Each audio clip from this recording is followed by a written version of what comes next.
Hello and good evening, everyone. Welcome to this week's episode of Primetime Gaming. Host Mr. BoomStick XL, and I have put an incredible panel for you for us to talk gaming all night long, but really only not all night long, but for 2 strong hours.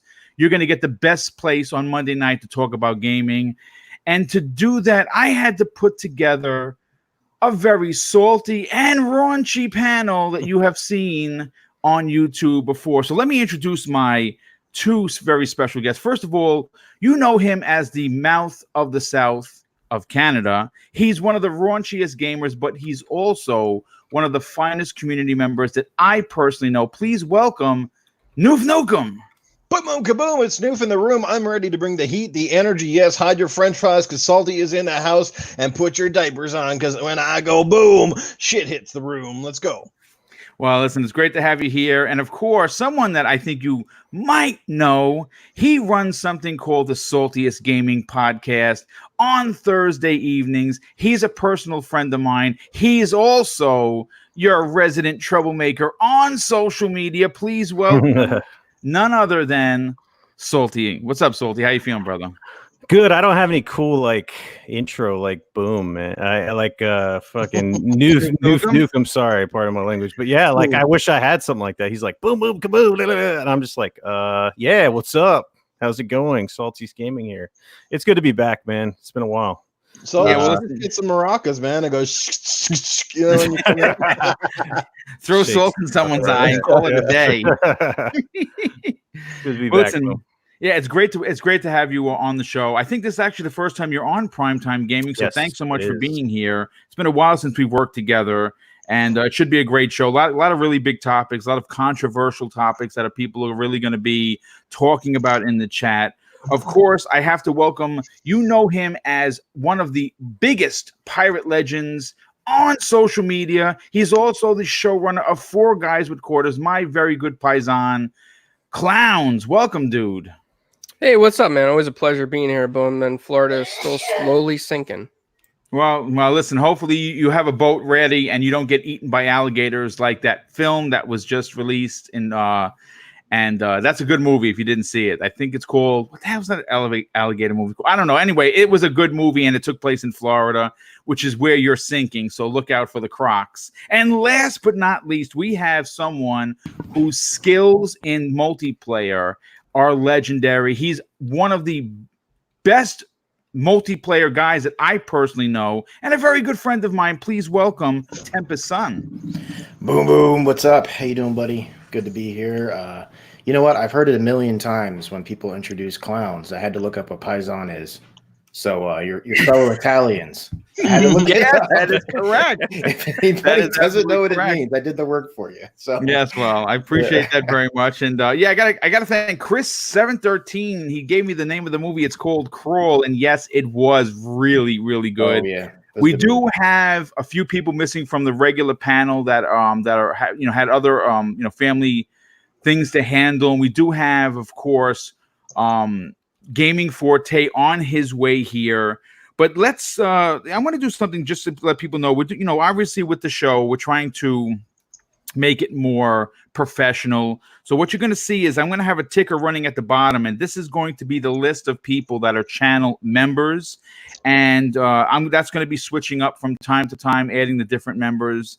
I want to thank everyone that's a part of that list for, supporting Double Barrel Gaming. It is greatly appreciated. But let's get into the first topic. And it's one that I think that not enough people are talking about. Now, obviously, in one of the most unprecedented moves in 2019, Meta-Critic has removed 6,400 plus user ratings from the very controversial Death Stranding, proving once again that the cult of Kojima's reach is much longer than anyone could have guessed. Now, in a report pulled from IGN, Meta-Critic has apparently taken down 6,400 user reviews, bringing Kojima's PS4 exclusive from a 5.1 to a 7.4, causing the interwebs to catch fire. Now, as a content creator who has been covering the industry for a couple of years now, I have hobbies. You have to keep, you have to have keen eyes on industry trends, big stories breaking, trying to get all, trying to be the one that scoops someone that you get.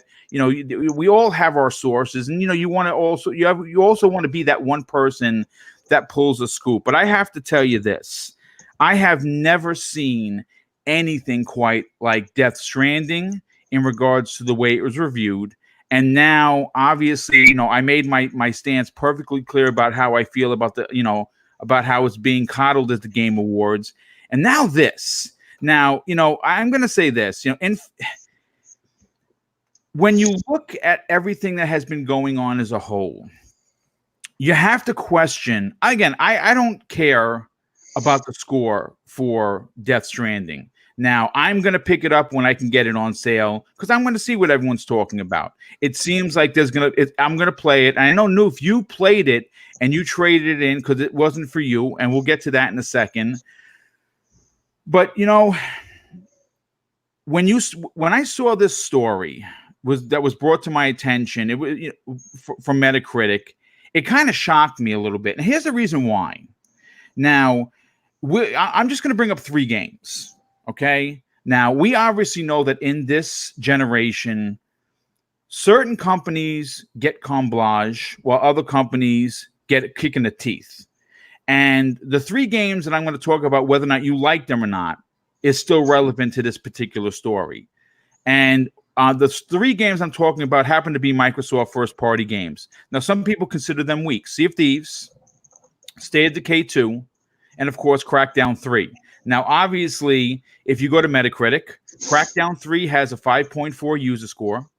I believe State of Decay 2 has a 6.0, and I think Sea of Thieves has like a 6.2. I'm pretty sure. And obviously, if you remember, there was a lot of review bombing that went on with these games. Now, whether you like them or not, no one from Metacritic came up and said, just a second, we have to remove these fraudulent scores to make the Metacritic correct. No one has done that. Well, IGN is reporting that with the company toe in line bullshit, pardon my French, and this is a direct statement from that IGN received from Metacritic. This is what they had to say on the matter. A number of user-generated reviews from Death Stranding were flagged for suspicious activity and have since been removed. Metacritic takes issues of potential score manipulation seriously and has a number of policies in place to maintain the score integrity. Moderators regularly review the site and remove any entries that do not fall within our guidelines, in addition to moderation queue, where Metacritic uses can flag unusual behavior. Moderators then review and remove the entries that violate our terms of service. Now, I'm going to say this. IGN is reporting that according to the popular review website, it seems that Death Stranding user ratings were deemed suspicious, quote unquote. And it should be noted, according to the article, that not only are the number ratings were removed, but the only things that were removed were negative ones. And this is where I have to call bullshit, because there's a YouTuber called Upper Echelon Gamers. And they did a video today that was absolutely fantastic and they detailed all of the Death Stranding score manipulation that Metacritic did, and actually suggest that it could have come directly either from Sony or Kojima himself, who has in the past gotten negative articles taken down from public view about him or his games. So, Salty, I want to go to you first on this. I know that you've been very vocal about the Game Awards. You've been very vocal about Kojima. You've also been very vocal about Death Stranding. When you look and you see that 6,400 negative reviews were taken down, which, by the way, is 70% of the negative reviews, and the positive reviews and neutral reviews remained untouched. What do you think about that? All right. Well, you got to talk about a lot of things for this because it speaks about the inconsistency with user reviews and how credible they are. Because let's be honest, there's review bombing going on all sides, right? I mean, perfect 10s for people that didn't play the games or that are trying to counterbalance stuff. And then they don't give an explanation. And then there's zeros that are review bombed. It's just the process of user review scores is just flawed at best, right? So you take that into account and you look at the movie industry with Rotten Tomatoes, right? I've never heard of any of this removing negative scores until Captain Marvel came out. And then they did the exact thing where they took out 0 scores for Captain Marvel. And that was under a lot of scrutiny because there's a lot of people that were against the movie based off of comments that Brie Larson made. It was very political, et cetera, right? You fast forward to the game industry. The only other time that this has happened that I can remember is Astral Chain. It was review bombed as well, but it was only, it took it down from like a 9 to like a 7. And then they removed about 1,000 zeros. And then that took that up to a 9. So it's not the first time that this ever has happened, but the amount of scores that were changed, it's not consistent on both sides. And that's the problem, because if you're going to remove a mass amount of zeros, then you have to do that with 10s as well. So it's not consistent. And it's just, it makes sense in my mind because Kojima is held on this platform for everybody in the press. And it even extends into movies because he's at Kojima Productions. He always shows all the celebrities that come over. I think J.J. Abrams was visiting his studio and he has them sign and blah, blah, blah, whatever, So he's held up in high regard. That's fine. But it seems like he gets the benefit of the doubt with everything, right? I mean, mistranslations, right? If there's something negative that he says, it's a mistranslation. Yeah, if it's absolutely. if it's something positive, it's not mistranslated ever, right? So it seems like everything's being manipulated in a way to put everything he does, like he everything he touches turns into gold, right? So that's the issue here, is because, I wouldn't have a problem with it if they did this for every game, but they're not doing it for every game. So the games that, like you talked about, well, what about all these other games that you didn't change the review scores, et cetera, So yeah, there's incongruency when it comes to the way certain game developers, Kojima, is treated by the media, and then other game developers, etc. And that's just, it's not, I don't know. I don't really give a crap about user scores, to be honest. And then when it comes to Meta-Critic, it's even questionable now in my mind after some of the things that I heard from people that did reviews for Death Stranding. They came out and admitted later, one of the dudes, I won't name him, but he said that he calls Kojima daddy. Like, how can you stay consistent with your review when you're that slighted or that moved towards a certain direction? I mean, obviously you're biased in your review and you're going to be giving that game a 10 out of 10 before you even do the review. So what's the point? You know what I'm saying? So, and then when you get to the Game Awards, they've lost all credibility in my mind. I'm going to be watching it and I'll be doing a live stream on my twitch.tv/Saltiest Gaming, shameless plug, but I'm only watching it because they're going to be showing off new games, not because I give two shits, because I think that the whole process has been a sham, So long story, long-winded.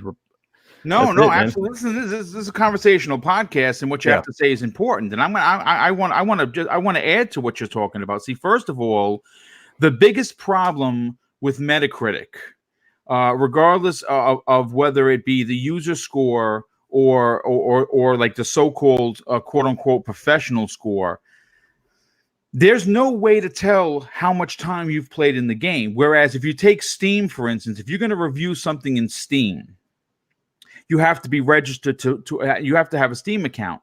That Steam account is visible to tell that someone that's going to read your review, oh, he gave this a 10 out of 10, but he played it for 40 minutes.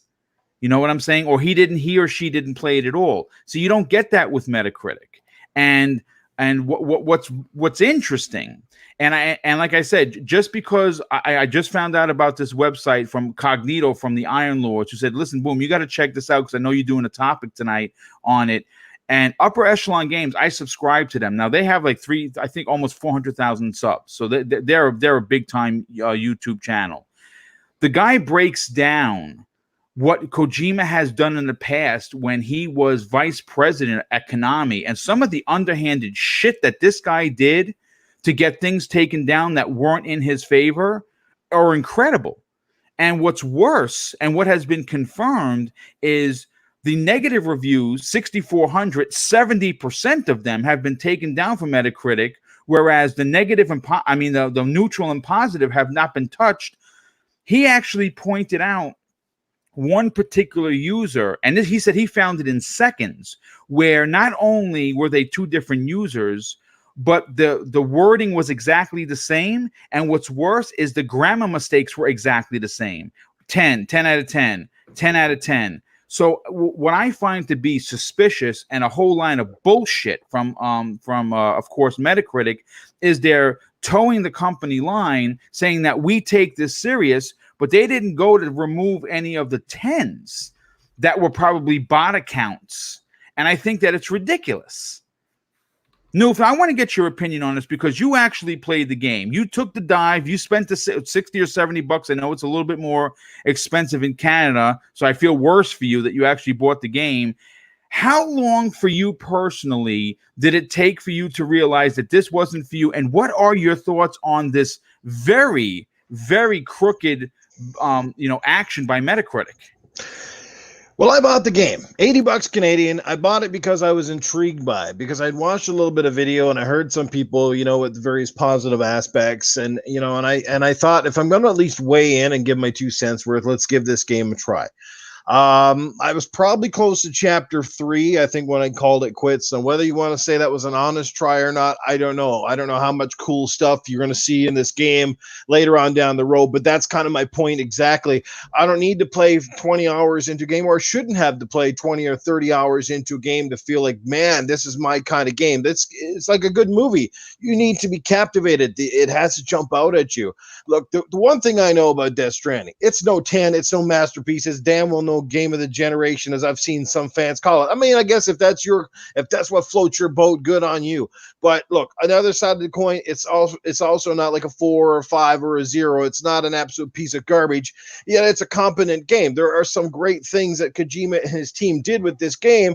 I don't know if they fully realized the potential or where they wanted to go. Maybe it was the development schedule. They wanted to just get this game out. I don't know.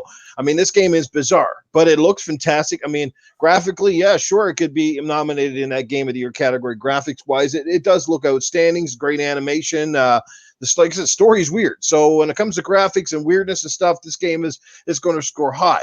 But like you said, everything is skewed right now. The best media ever that I used to like for reviews and I used to trust was the old magazine format, EGM. You guys remember those guys? Yes. You used to have 3 reviewers that would do a review. Very rarely did all 3 reviewers score a game with pretty much identical scores. But what I liked about EGM and the way they did it is the person who was assigned the game was actually a fan of the genre. So if you were a sports fan, you reviewed a sports game. If you were an RPG fan, you were the one reviewing an RPG game. And then basically then you would get the second opinion from other people who had similar tastes or variant tastes. And then they kind of weighed out the law of averages, which is kind of what Metacritic does. It weighs out the law of averages. But again, they got to get rid of these people that jump in and review bomb with zeros. I don't give a shit what game you're playing. No game deserves a 0. There's no such thing. There shouldn't be a 0. That means you just didn't play it. You're just there for the hate. You're there for to be a troll, and those people need to go. As well as 10s. Look, I do believe some games sometimes maybe deserve a 10. I mean, at some point in time, like movies get flawless scores. Why can't games? I mean, if you feel that the game is competent enough that the only errors it has are maybe some minor technicalities which you can overlook, but on the merits of its graphics, its sound, its content, is it a 10? go ahead, give it 10. I don't really care. I mean, we've seen games get 10s, but at the same time, if you're going to give the game a 10, at least explain why you think it is in the upper echelon of games, right? That's what you have to do. This stuff is crazy. I've never seen this. Like, again, I don't know what is going on, but anything like with Kojima, there's always this hoopla around it. There's fake hype, there's fake rage. It's kind of in between. This is bullshit, pulling down all the negative review scores just to bring it up to the 7 points or whatever, 7.4. Like, we know, look, I'm pretty sure as I sit here, boom, we know which game is going to win game of the year at the award show. It's almost as like the writing is on the wall. They've done everything in their power to make sure that this game gets as much publicity, as much attention as it can. If it doesn't get game of the year, I'm going to be shocked. It'll probably be the biggest shocker at the freaking show if it doesn't. Right. And I'm also expecting Keeley to roll out the red carpet once again for Kojima, who will probably get up on stage and rant for about another half an hour. Probably take up half of the damn show. That and that bullshit esports categories, which is like 500 of now all of a sudden. Like, oh my God. But I do believe there's a time and a place for that for the show. And I know we'll get into that later on. But I'll just weigh it off and say I don't get this crap that's going on with the Meta-Critic. And it doesn't matter, like I said, if you're Xbox, PlayStation, Switch, score the games fairly, but just get rid of the troll accounts, try to get that crap out of there. But this is not right. If you're going to do it for Death Stranding, you need to go back and you need to do it for like every other game that's been unfairly review bombed, like Rise, Son of Rome, and Sea of Thieves, and Crackdown, and Days Gone, and you name it, etc., where people review bomb those games as well. So, yeah, man, it's crazy. I don't understand it. It is what it is, I guess. Like we've always said, and everybody in this panel agrees, when you're trying to base your opinion or your own review on a game, go with the people that you trust. Rely on the reviewers that you like, the people that align their tastes and values a lot with your own, and make an assessment there. Don't always trust what somebody else says, whether it's big industry or a small YouTuber. If you don't like the guy and they obviously got to hate on for a brand or a product, it's not going to align with you. Just go play your games, try it out, and go from there. But yeah, this stuff is crazy, man. Well, listen, I'm going to say this. It's funny because, Clowns, you've been covering the industry for quite some time. You obviously have your Four Guys with Quarters basically anywhere you can find a podcast, which is pretty amazing. And what a lot of people don't know is behind the scenes, there are, and I know you've talked about this on Four Guys with Quarters, there are bonuses for developers based on Metacritic scores. And it really does shock me that they would use something like Metacritic that is an extremely flawed, without a doubt, flawed a way of giving someone a bonus, and someone could actually lose that bonus based on being review bombed. And I find it odd that we've never seen Metacritic, publicly take down this many reviews. 6,400. I mean, that's excessive, man. I mean, that's not. I mean, and what's interesting, guys, is that this wasn't 6,400 people that attacked the site and shut it down with zeros. This was over the course of its release until they took it down. So people were playing the game and still giving it poor reviews, and they still took them down, even though they would have been legit people that actually played the game. Clowns, what are your thoughts on that? Well, actually, as far as the reviews and the bonuses that you mentioned, I can't remember which guest on our show actually brought that up, but it was somebody from, I think, within the industry.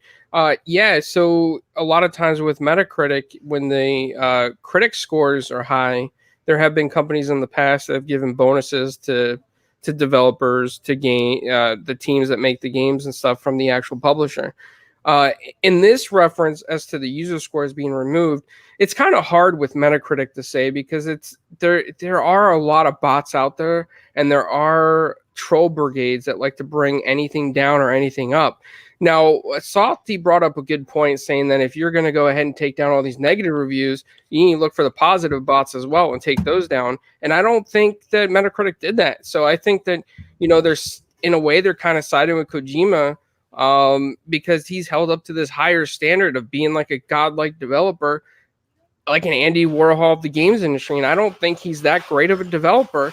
I don't think Metacritic should align their values to somebody held so high. I think they need to be fair, go through, make sure that those were bots, and take it down the positive bots as well. It's just, I don't know, it's not right, because if this was to happen to another game, another developer, another publisher, Metacritic probably wouldn't even care. If this happened to like Gears of War, they wouldn't No care. one would have cared. No one would have cared. Yeah. Nope.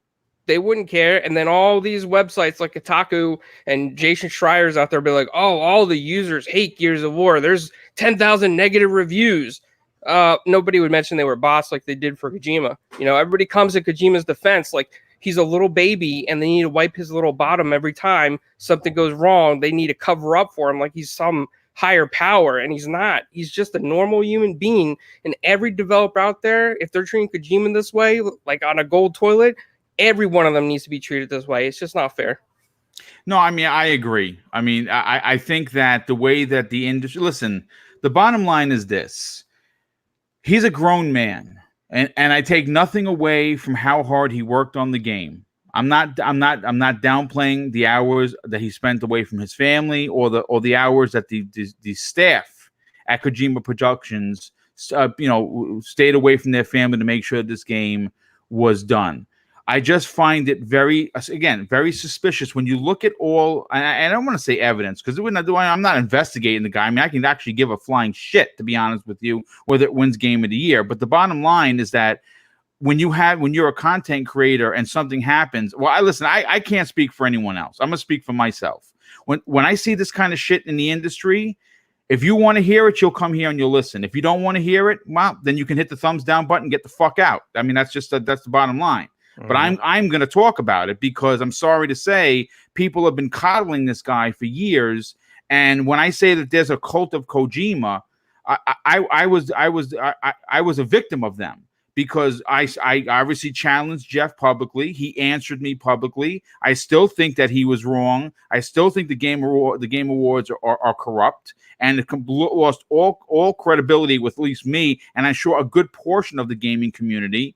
And the awards have gone from celebrating the industry to celebrating one man, and that's exactly the problem. So you have the Game Awards, right? You have that kind of shenanigans, and now you have this on top of it, where because he might have made a call to Metacritic, right? Or Sony might have put pressure on Metacritic. Maybe Sony pulls their advertising if they don't pull down 6,400 negative reviews.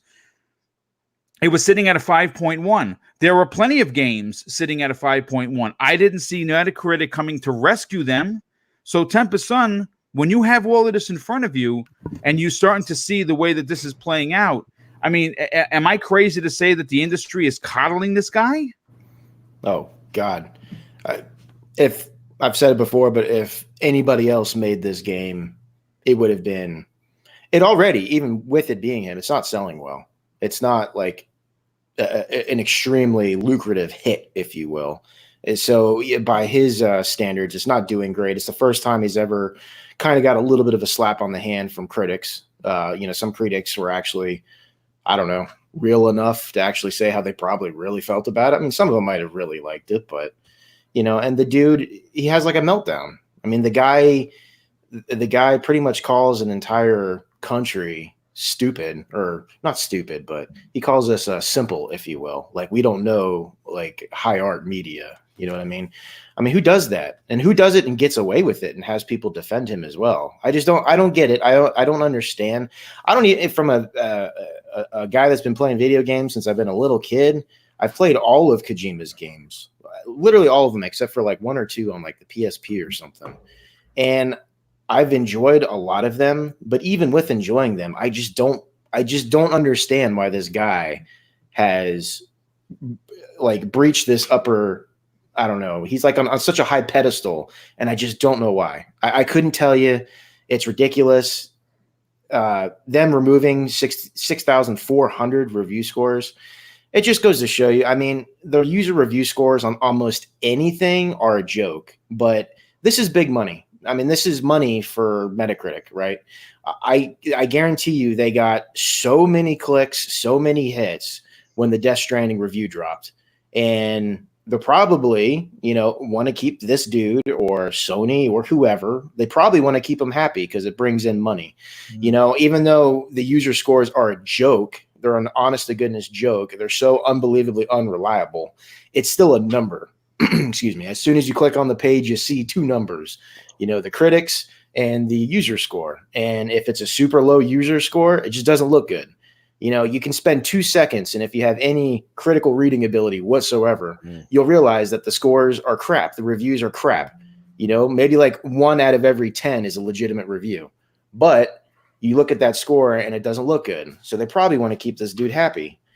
And I think it's stupid. I know some people in the chat have been saying Astral Chain got it because that got review bombed because it was an exclusive to the Switch. I mean, I didn't like that it was an exclusive to the Switch either, but that's not going to stop me from going out and buying the game. Yeah, I bought it. Yeah, I mean, I'm not going to go ahead and review bomb it because it's an exclusive on the platform. I think that's the kind of crap that needs to stop. But they kind of went in there and cleaned that up a bit. But listen, everybody knows this happens. People go there and instantly, if you're a fan of the property, if you're a fan of that console that the game is exclusive to, you're going to have people rating it without ever playing it 10 out of 10s, and you're going to have people rating it 0s. Yes. So the whole thing is a joke. It's just, it's so like pointless, honestly. In fact, my favorite reviewer on the internet is ACG, Carrick at ACG. He has a bunch of subs. I think he's like over 400,000 or 500,000 or something. His reviews are awesome. The dude doesn't even give a review score. He has buy, wait for sale, or never touch. There's a lot of wiggle room in that buy. And if you actually just listen to the words, you'll see why he's rating it a buy. I hate the scores, but I tell you what, they're not going away. We just got to deal with this. They're not going away. At this point, Kojima is right up there with that girl who sold her bathtub water. You know what I mean? Yes. Like the dude could literally take a crap in the bucket, call it death crapping, and say, "You guys need to go buy this." And the fans would be like, "Yeah, it's the best bucket of crap I've ever bought." Yeah. Well, he made a game. You give him that budget, and he makes a game about mothers producing phantom milk and throwing pee and poop bombs, and characters named Deathman Guy, Dead Guy. I mean, dude, I don't get it. It's, I don't know. I can't be my age. I ain't that old. I ain't that young, but I don't know what it is, but it's a joke to me. Honest to goodness, it's a joke. At least his prior games were kind of a joke as well, but they had something called gameplay. It was good stealth mechanics. It was a lot of times good shooting. It was intriguing to play. I look at Death Stranding and I just see a guy that's so full of himself, and he had a lot of money to make what he wanted to make. So I don't know. This whole thing's been a mess. I've never seen a game such a mess, really, honestly. I mean, people are still talking about it, and nobody's buying it. Nobody's playing it. I mean, I say nobody, but pretty much nobody's playing it anymore, and it's still getting talked about. It's probably going to win Game of the Year, probably going to win Best Actor in Video Game, voice actor. Norman Reedus is probably going to win that. Everybody's going to clap. It's probably going to win at least 6. I'm undercutting it. I say 6 as low boiling.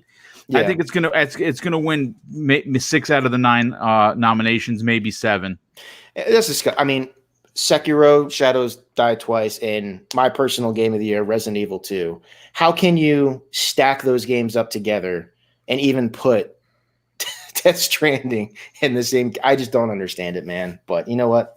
I don't know. I'm not in the business. I'm not making the big dollars. So what do I know? I'm just an American that likes shooting guns and video games. Yeah. Well, again, that was the insulting quote, but that was misquoted, by the way. Real quick, Spider-Man in the chat drops a $2 super chat. Thank you so much, dude. Thanks for being here. He says a game under 85 shouldn't be nominated for Game of the Year. I mean, that's up for debate for sure, because there's certainly games that are scored a lot higher than the current, I believe it's 84 Meta-Critic of Death Stranding. And Wilson Shu with the outstanding and very generous $2 super chat. He says Meta removed user scores also on Astral Chain. Yeah, I mean, I don't know. I bought the game. I think the game is fantastic, but I don't know. But listen, before we move on to the next topic, I do have a simple question for each of the panel members, and then we'll get on out off this topic. Salty, I want to go to you. What do you think? What change needs to come to Meta-Critic so this doesn't happen again? Like, do you think that they need to to make it where you have to be registered to the site with where your email is confirmed, and you actually have to provide some sort of I guess evidence that you're playing the game in order to review it. Yeah, something like that, but it's tough, man. Like for these sites, because I don't think they're willing to do that. Like for how much they'd lose, for how many people would actually go to their site, right? They're getting money off of ad revenue, generating people, moving traffic to their site. So the fact that they'd have to go through a registration process, I don't know how many people would actually do that. That's why it kind of speaks to just the credibility of these websites in general, because it's kind of shady that, they do one thing for certain movies or games and then not for another. So what would need to change? Yeah, I think that'd be a good step in the right direction. But reviews in general, I don't know, man. I think about the whole process of Game Awards, reviews, and I think of movies, and I'm like, when I don't give a rat's ass about who wins an Oscar or Best Picture or any of that. Like it has no bearing whatsoever on what movies I'm going to go watch, right? And a lot of times the critics, what they think is a good movie, I could not even stand, right? I'm not going to ever watch it. So why is it different for me as a gamer that I put any credibility or any kind of bearing on what I do is, I don't really do this, but just reviewers and review scores, Meta-Critic, Game Awards. I think it just should all be the same, because even if Death Stranding does win all these awards, I mean, it's kind of the same thing as the movies. It's like these critics or so-called critics, what they view as artistic or what deserves a bunch of awards, it may not even be aligned, and it more than likely won't be aligned of what I think is good or entertaining, So I think that we got to all take that in perspective as well, because some of these critics out there are kind of hotty toddy and all high and mighty, you know what I'm saying? They think true. that they'd stick a banana on the wall and sell it for 150,000. You guys hear about that? Anyway, 200,000 actually, and someone ate right? it. Someone ate the banana. So if someone's willing to sell a banana duct taped to a wall for $200,000, it is what it is, man. You know what I'm saying? No. I mean, and actually, you make a lot of sense there, because there have been tons of movies that someone would think, like some of my taste, like for instance, one of my favorite movies of all time, Big Trouble in Little China. Would that win any awards? Probably not even one. But you know what? It's one of my favorite movies of all time. Fifth Element, another one of my favorite movies, wouldn't win a thing, not even for Awesome best movie, costume. dude. Another fantastic film. It's silly. It's fun. It has guns in it. It tells an interesting story. Wouldn't win a peep from anybody at the Academy. And you know what? That's perfectly fine. Noof, let me ask your opinion on this, because obviously, I hear a lot of people say, well, Metacritic really isn't the end all for me. And you know what? And I would agree with that. But people do use Metacritic, and companies do use Metacritic. And we talked about that earlier about giving bonuses. Do you think something needs to change at Metacritic? Because when these reviews were taken down, they were from moderators, just regular moderators that anyone could be a moderator. Maybe they have an agenda. I don't know. I'm not going to make the assumption that they do or they don't. But do you think that something needs to change? Well, they need an algorithm, first and foremost, that automatically just drops the zeros out. So if you're going to get in there, you're going to put a zero, and you're certainly not going to explain why you're giving it a zero, then those things then it's need out to go. for sure. And here's the difference, right? Some people say, well, they're giving it, the people that are giving something a perfect score and don't really have a great explanation why either are probably just as bad. So, I disagree with that, because there's never really anything bad about somebody loving a game and being excited for a product, right? We all should want games to succeed. We should all want games to be fantastic and great. Nobody ever wants a game to come out and be like, oh my God, that game was a piece of crap. It wasn't worth my money.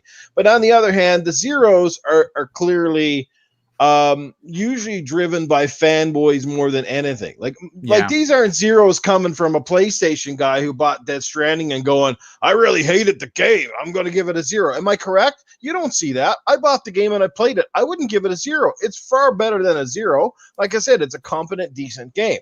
But these are people that Again, it's fanboys that never played the game, have no intentions to play the game, probably don't even own the console to begin with. We saw that a lot when Sea of Thieves and Crackdown came out. People slamming these games, didn't even play the original games, let alone the new ones, and they were just slamming it. Oh, this is a crappy game, and Xbox got no games, and blah, blah. And this is the kind of bullshit that goes along with, like I said, those zero scores. It's just trolls, it's fanboy people, it's people trying to purposely bring the scores down in hope that if the lower the Meta-Critic score, the less people ultimately buy the game, and it somehow fails, and they get some sort of satisfaction and excitement out of that. And I'm sorry, but if you're one of those people, you are a LOSER, a loser, big time, okay? You are a loser. You should go sell your freaking consoles and take some Prozac or whatever the hell it is to get your depressed life back on track, because I'm telling you, we don't need gamers like you in this community, period. You do not represent any of the brands well, and the executives even at Microsoft, Sony, and Nintendo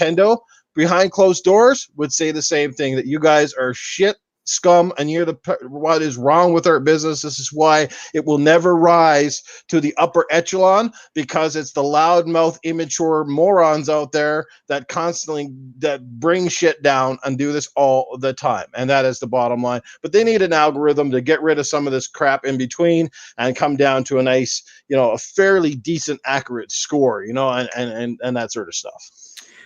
I mean, that's a great point, and I agree with you. And like I said, I think that if you're rooting for a game to fail, man, you're kind of an asshole. I'm sorry to say. I'm going to be honest with you. I'm sorry. I mean, really. I mean, obviously, you big picture, folks. Game fails, people lose jobs. People lose jobs, they can't feed their family. Don't be a dick about it. You know what I'm saying? You should champion games. Death Stranding may not be my kind of game. And P.S., by the way, I'm actually buying it from my brother, who has 120 hours in Death Stranding, as a matter of fact. And he told me, as we were talking before the show, that for him, the game didn't get good until 41 and a half hours in. 41 and a half hours in. Wow. And I'm going to have him on the show eventually, and he'll tell you himself, it's not his game of the year. He said he doesn't think it's the game of the century.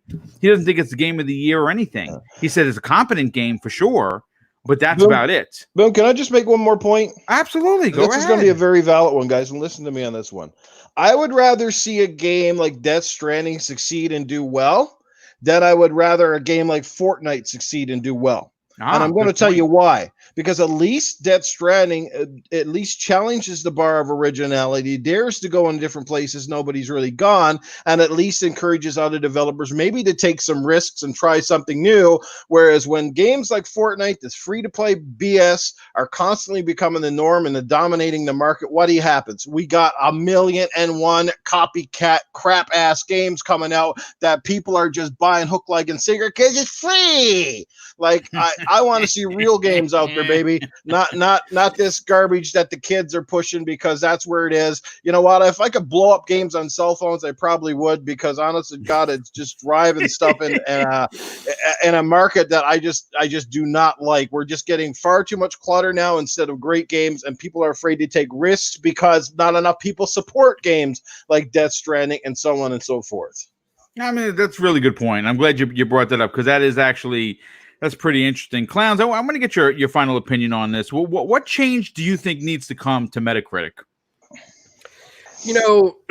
I think that what they need to do is insert SMS verification, like cell phone number verification, because a lot of these script kiddies and these bots, they actually won't go through the time-consuming process of verifying the same phone numbers over and over again. And Meta-Critic could link an account to one phone number and make it so that no other account can have that phone number again, limiting even more bot creators. I think that would be the best step going forward. It would keep the integrity of the site alive. It would show the advertisers that they don't have a lot of bot traffic, and we wouldn't see all this crap with these positive bots and negative bot reviews.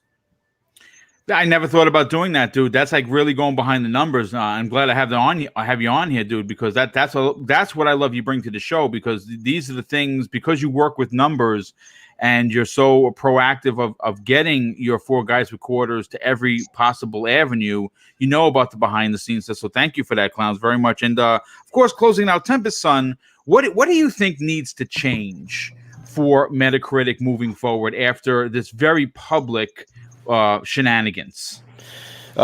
This change I'm going to propose doesn't fix the issue of people wanting to review bomb something, but treat it like Steam treats it. If you go on Steam, for people that don't use Steam, don't game on the PC, you look at the user reviews and it actually tells you the time that they've spent in the game. Yes. So this can go both ways. You get it both ways. You get some people that literally shows that they have like 562 hours in a game and they don't recommend it. It's like, well, why did you spend 562 hours in a game you don't recommend, you know?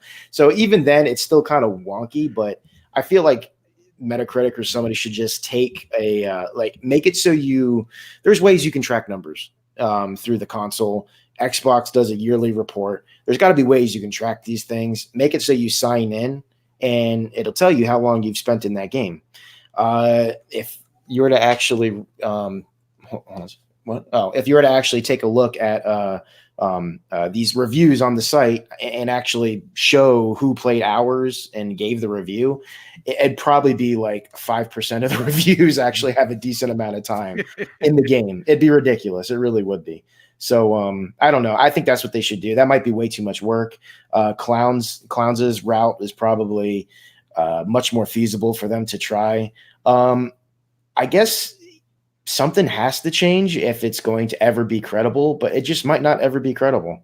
This might just be a thing we deal with forever. The only thing that's going to change it really is if the mainstream media or influencers change their perception on rather certain consoles, certain developers, maybe don't, coddle this man Kojima. Stuff like this will keep happening. But besides that, we're just always going to have to deal with this crap, to be honest with you. And it's a shame because Metacritic is a tool.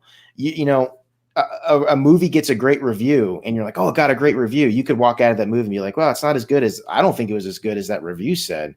What did you lose? You lost like $12-14 going to the theater and you lost 2 hours of your time. Right. Your brother spent 41 hours on Death Stranding before he considered that it got pretty good. That's ridiculous. Nobody should have to invest that amount of time before a game, quote unquote, gets good. And if there was more reliable sources out there besides people telling you this game sucks, I hate the gameplay, but it's 10 out of 10. It's the most important game of the generation. That's not helpful. It's just not helpful. You know what I mean? So I really wish things would change. I really don't think they're going to, probably ever. So. Well, I mean, that's a great point, and that was a great way to close it out. Before we move on to the next topic, okay, because I have to thank several people for being ultra generous. First of all, Heated Heavy. With the Heated Heavy 505 with the $5 super chat. He says, there are so many games. Enjoy what you like on what system you like. Life is Strange story is one of the best in the year. I heard it's supposed to be fantastic. Elemental PO drops an outstanding $5 super chat. He says, I think Metacritic should post percentage or hours played of the game for each reviewer so you know if they played the game or not. That is a fantastic point. Yes, we did talk about that, and I think that's necessary. And Michael, I'm going to butcher your name, and I apologize, Chiricello.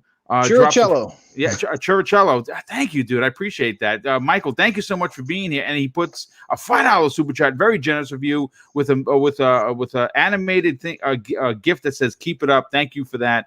But let's move on to the next topic. And you see on the screen what we're going to talk about. See, here's the thing. Jeff Keighley, before this whole thing with Death Stranding. I mean, listen, you can go back on my timeline 5 years if you want. I started Twitter in 2014, and I'm the same boom I was all the way back then. And I championed Jeff Keighley for what he was doing for the industry. You understand? I think that what he was trying to do to legitimize gaming and give it its own celebration and awards is something that is ultra admirable. Okay, if you've been gaming as long as I have, as Noof has, a few people on this panel have been gaming a long time, we've never had stuff like this before. So to have game awards is important. Unfortunately, this particular game awards, and again, in my opinion, is a little bit marred with controversy, but that's not what we're going to talk about. And one of the reasons why I think most people, and and again, I'm not going to speak for anyone, but I'm just going to kind of just generalize and throw it out there. A good portion of the community that comes to watch the Game Awards usually come for the reveals. And you know what? Like I said, I may disagree with Jeff, but I do have to give him credit where credit is due. And he does have a lot of friends in the industry, and he does get some big games to be unveiled on his stage. And we originally thought that the Game Awards were going to include around 10 new reveals. And he was live on Twitter, and now that has been bolstered up to 15 potential new reveals. It's pretty interesting because the rumors of these new reveals have started to generate hype for the event, and everyone wants to know what these reveals are. And according to Jeff Keighley himself, no leaks have happened. See, originally we thought we were going to get Resident Evil 3. And I was on that bandwagon. I was banging that drum like, yeah, that's a good place for it to show up. Apparently, it's supposed to show up tomorrow at Sony's State of Play, which I think is really dope. That and Ghost of Tsushima, which I'm very excited to play that game whenever it comes out. And of course, you know my love for Resident Evil. You know, RE2 Game of the Year for Boom, along with and I think 10% would agree with that. I hate to say this, even though next year is going to be so good for games. Could Resident Evil 3, an old remaster, beat out Cyberpunk, Halo, and Last of Us 2? My God, I might have to commit myself if I say that publicly on the air, because that would be really kind of stepping in it. But listen, let's get back to the topic at hand. Okay, now we obviously know that big reveals usually come to these at his shows, and it's because obviously the world is watching, right? It's the only Game Awards that are televised. I mean, every outlet has their own Game of the Year stuff. Game Informer has a big show. A lot of these other podcasts, you know, like Giant Bomb has 2 of them. You know, because they have 2 different shows, so they'll have theirs as well. So everyone is probably going to be doing their Game of the Year. I'm going to be doing a Game of the Year with my brother, who's going to be a guest, and 2 of my longtime older friends that we do. We actually kind of nerdy. We get together once a year. We have dinner. We hang out in someone's house, and we just talk about the games. It's very nerdy, but we like it. So we've been doing it for years. And now that I have a voice on YouTube, we do it live. And whether it gets 1 view or 1,000 views, it doesn't matter. We have fun with it. But here's the thing. I'm interested to know what the panel is looking, you know, what you guys want to see. But, you know, during a Reddit Ask Me Anything that happened this past Thursday, CEO and, of course, the host of the Game Awards, Jeff Keighley, had this to say on the matter. We have a bunch of new games being announced at the show. I think there were around 10 at the time. Now it's 15 new games / projects being revealed. If you want to count the things that no one has heard of yet, which is very interesting because that's really saying something. There are no plans, and this is how he responded to the Resident Evil rumor. There are no plans, never were, to do anything with Resident Evil 3 at the show, end quote.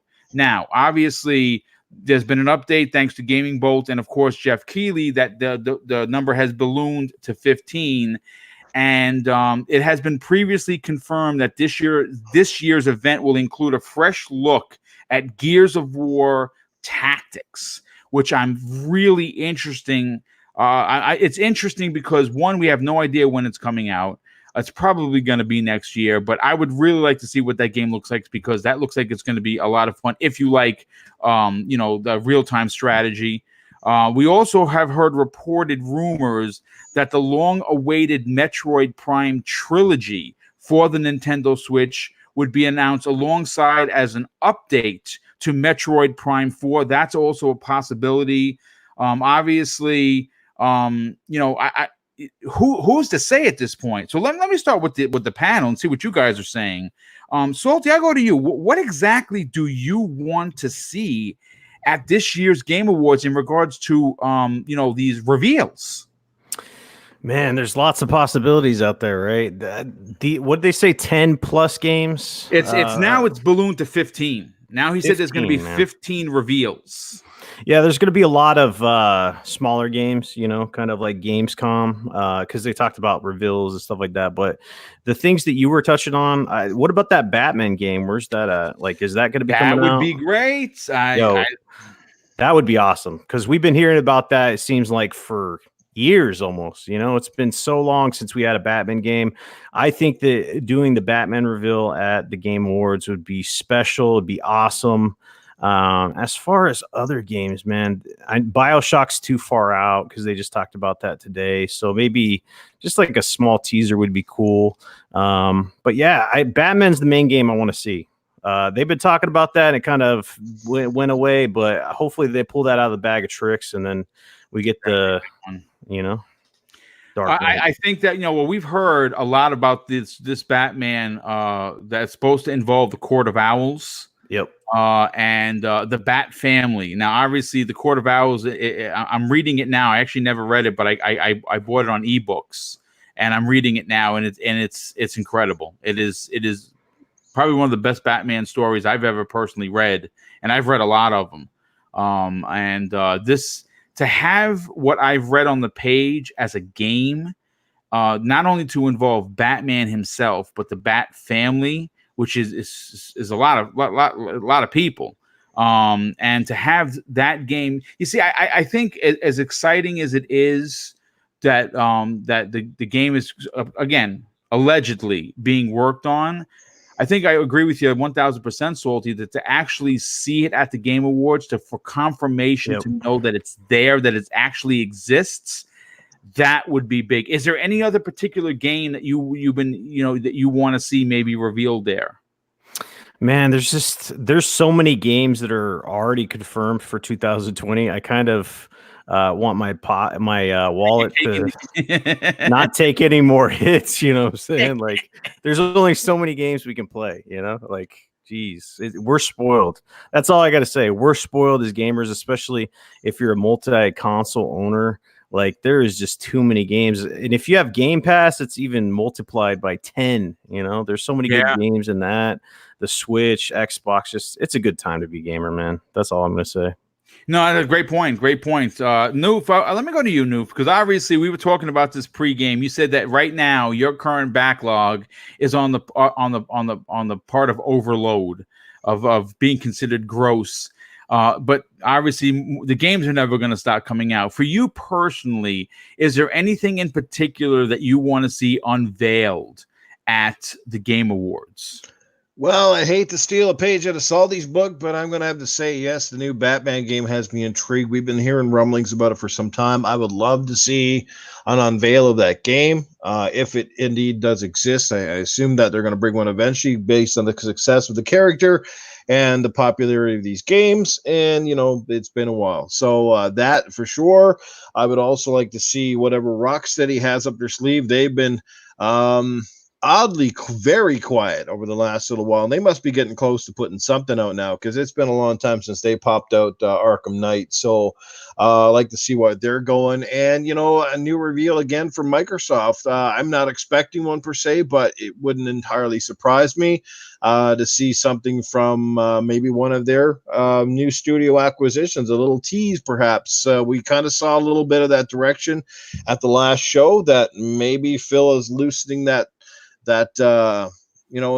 rein a little bit to put a little teaser out there, get people kind of hyped and excited. I mean, geez, man, we're like just a year away now from new consoles dropping, and you know, this is the time to start building hype. Maybe not like two weeks before the console drops. You get people talking, you get something going. That's how it's done. And I know it's not going to happen, but man, I am holding on by a thread, waiting for that amazing sound. You know, the one from Ubisoft that goes, oh my God, yes.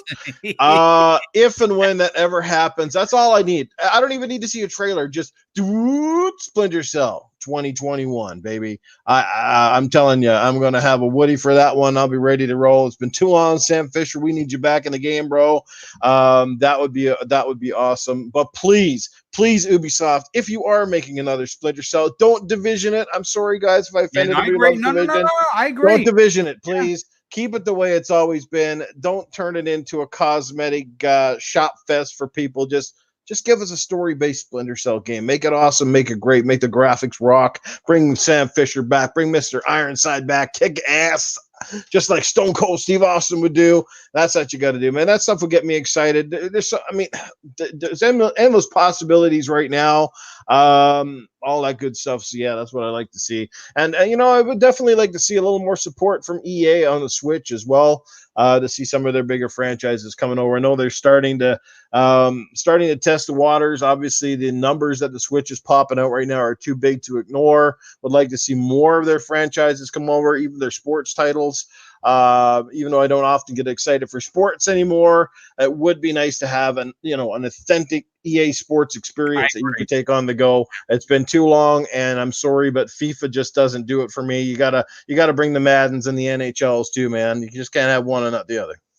No, it's a great point. For me, first of all, before we go any further, I have to thank Shotgun Blaze Z with the $2 super chat. He says, I read it 3 times, and maybe I'm reading it incorrectly. He says, "Look in the mirror and ask, did I critique PUBG like?" He said further down, it says when it got nominated for Game of the Year. He's just bringing up that got nominated too. Yeah, I'm sorry. Okay, all right. Well, listen, I bought PUBG, and I don't think it. Listen, it's just not for me. I think the game is still broken, and I wound up wasting my money. And I put maybe 2 hours into it, and no, I probably will never go back. But with that said, for me, clowns. Before I go to you, there are a couple of titles that I would love to see as a surprise for the fan base. First of all, and they wouldn't do it. They wouldn't do it because Kojima is there. Now, we have heard Blue Point is working on 2 classic PS5 exclusives. And one of the rumors is that they're redoing Metal Gear Solid. And that's going to be an exclusive from what I understand for the PlayStation 5, which, of course, if that is in fact the launch title, holy shit, I cannot wait to line up to get my PlayStation 5 because I'm fucking playing that game. That's one of my Metal Gear Solid, the original PlayStation 1 joint, is probably me and my brother's one of our favorite games. Not the favorite game. Resident 2 98 and Resident Evil 2, 19 are in those 1 and 2 positions. But Metal Gear Solid is probably one of my favorite games of all time. To know that Blue Point would possibly redo that has me excited. But I know this is, and again, I know a lot of people don't like using remasters, but for me personally, for the Nintendo Switch, you know what I'd like to be, because Reggie Fils-Aimé is going to be there as a presenter, which is pretty cool. I'd like to see them bring back Mario Sunshine or Mario Galaxy 1 and 2 for the Switch. And redo it in HD graphics. I think that those 3 titles transcend generations and would love to be playing those on the Switch. Clowns, is there anything in particular for you personally that you'd like to see announced at the Game Awards, considering that we're going to get 15 reveals? Now, obviously, it would be foolhardy to suggest that we're going to get 15 AAA reveals. Like Salty was saying originally, we're probably going to get some smaller games, but just because they're smaller doesn't make them any less valuable. What are your thoughts on that? What more importantly, what do you want to see announced? Well, I don't have a lot of expectations, to be honest. There's not a lot that I could actually think of off the top of my head that I want to see right now. I think we just got so much coming out. We've just got so much to play that my thoughts aren't there. But with that said, there's a couple that I do think of. Mafia 4. I saw some teasers for that today about the world that they're developing. So I wouldn't be surprised maybe if we learned a little bit more about it in the future. I'd like to see another Order of 1886 game. I know a lot of people don't like it. I loved it. But I liked it. I like the werewolves, man. I'm a big werewolf fan.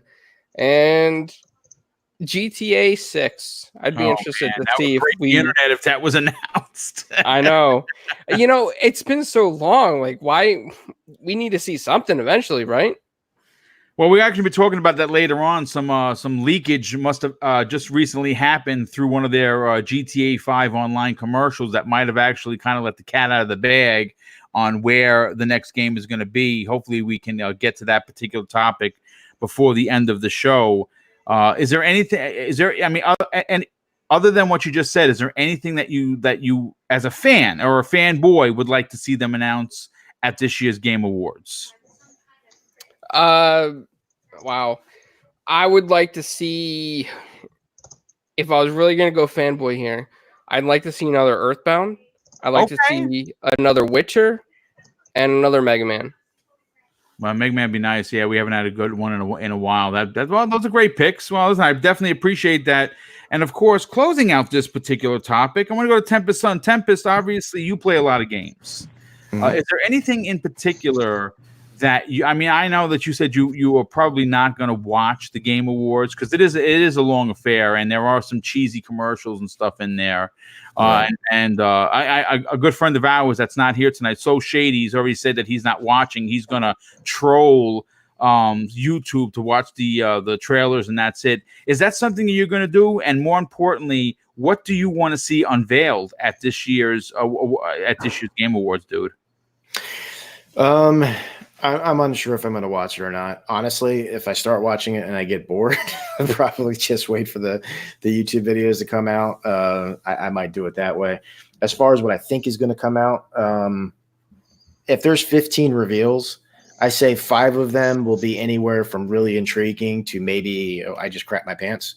I think around 10 or 9 or 10 of them or so are going to be smaller things. I don't even like one of the things I think is going to happen. They're probably going to announce like a new Super Smash character. I'm guessing on the show. That's probably what they're going to do for Nintendo. More than likely, yeah. Yeah, and that's probably going to be one of the reveals. Everybody seems to forget that Itagaki, the creator of Dead or Alive and Ninja Gaiden. Yeah, there was a rumor he might be at XO 19. But he said, see you soon. Well, he wasn't at XO 19. So maybe this is where he shows up because he's not going to make an appearance on State of Play because that's just vocals over game trailers, you know? Right. So if he actually makes an appearance at all, it might be there. That might be whatever, he's Ryu Hayabusa is supposed to be. He's one of the rumored characters for Smash. Oh, geez, I don't know that. I would actually like playing that. I'm not gonna lie. But what I really want though is I do want to see more about Ori and the Will of the Wisps. I know we're going to see it, but I'm just excited for it. I just want to see more of that game. It looks out of this world. We know that we're going to see Gears Tactics, which I do like those those XCOM style of games. Hopefully it's good. We'll see more of that. I think it was, is it Phil Spencer even maybe? Somebody over at Microsoft said they're going to reveal something at the Game Awards. Or they didn't say Game Awards, but they said we're not done revealing things yet this year. What else is there this year? Well, obviously it is the Game Awards, right? Yeah, absolutely. So I don't expect anything major there. Like, I mean, I couldn't even imagine if it was something like finally revealing Fable 4 or just Fable reboot on there. I don't think that's going to happen. I really don't. It might be something smaller being done by one of the teams because, there's multiple teams at each studio. The biggest thing I want to see, though, and I don't care if it's already been leaked. I don't care that we know it's coming. I have to see Resident Evil 3. Yep. I have to see it. I want to see that more than anything. Well, actually, you know what's funny? Before I let you go, because I'm going to come back around to everybody. Sony's State of Play is tomorrow. And obviously, so not to be outdone, Sony hasn't done a lot this year, but I got to be honest with you. I kind of like their State of Plays because they're not long. They're packed with content. I know a lot of people don't like the VR stuff. Like people are like, oh, VR sucks. Yeah. Listen, I got two different systems. I got PSVR, which I absolutely adore, and thanks to Wilmy Hood, who's in the chat, he bought me, and I still can't believe it. I have now the Oculus Quest, which I was actually playing Beat Sabers before the show went live, and holy shit, that game is so much fun. But you know what? Let's start with you, being that you're such a Resident Evil fan. Yeah. That's the rumor. Resident 3 is supposed to be unveiled. Now, I didn't hear anything about a release date, but I know they're going to show the first gameplay trailer, which we obviously know that it exists, even though Capcom hasn't officially announced it because of the leaked photos of Carlos, obviously Jill Valentine, and the Nemesis from the PlayStation Store.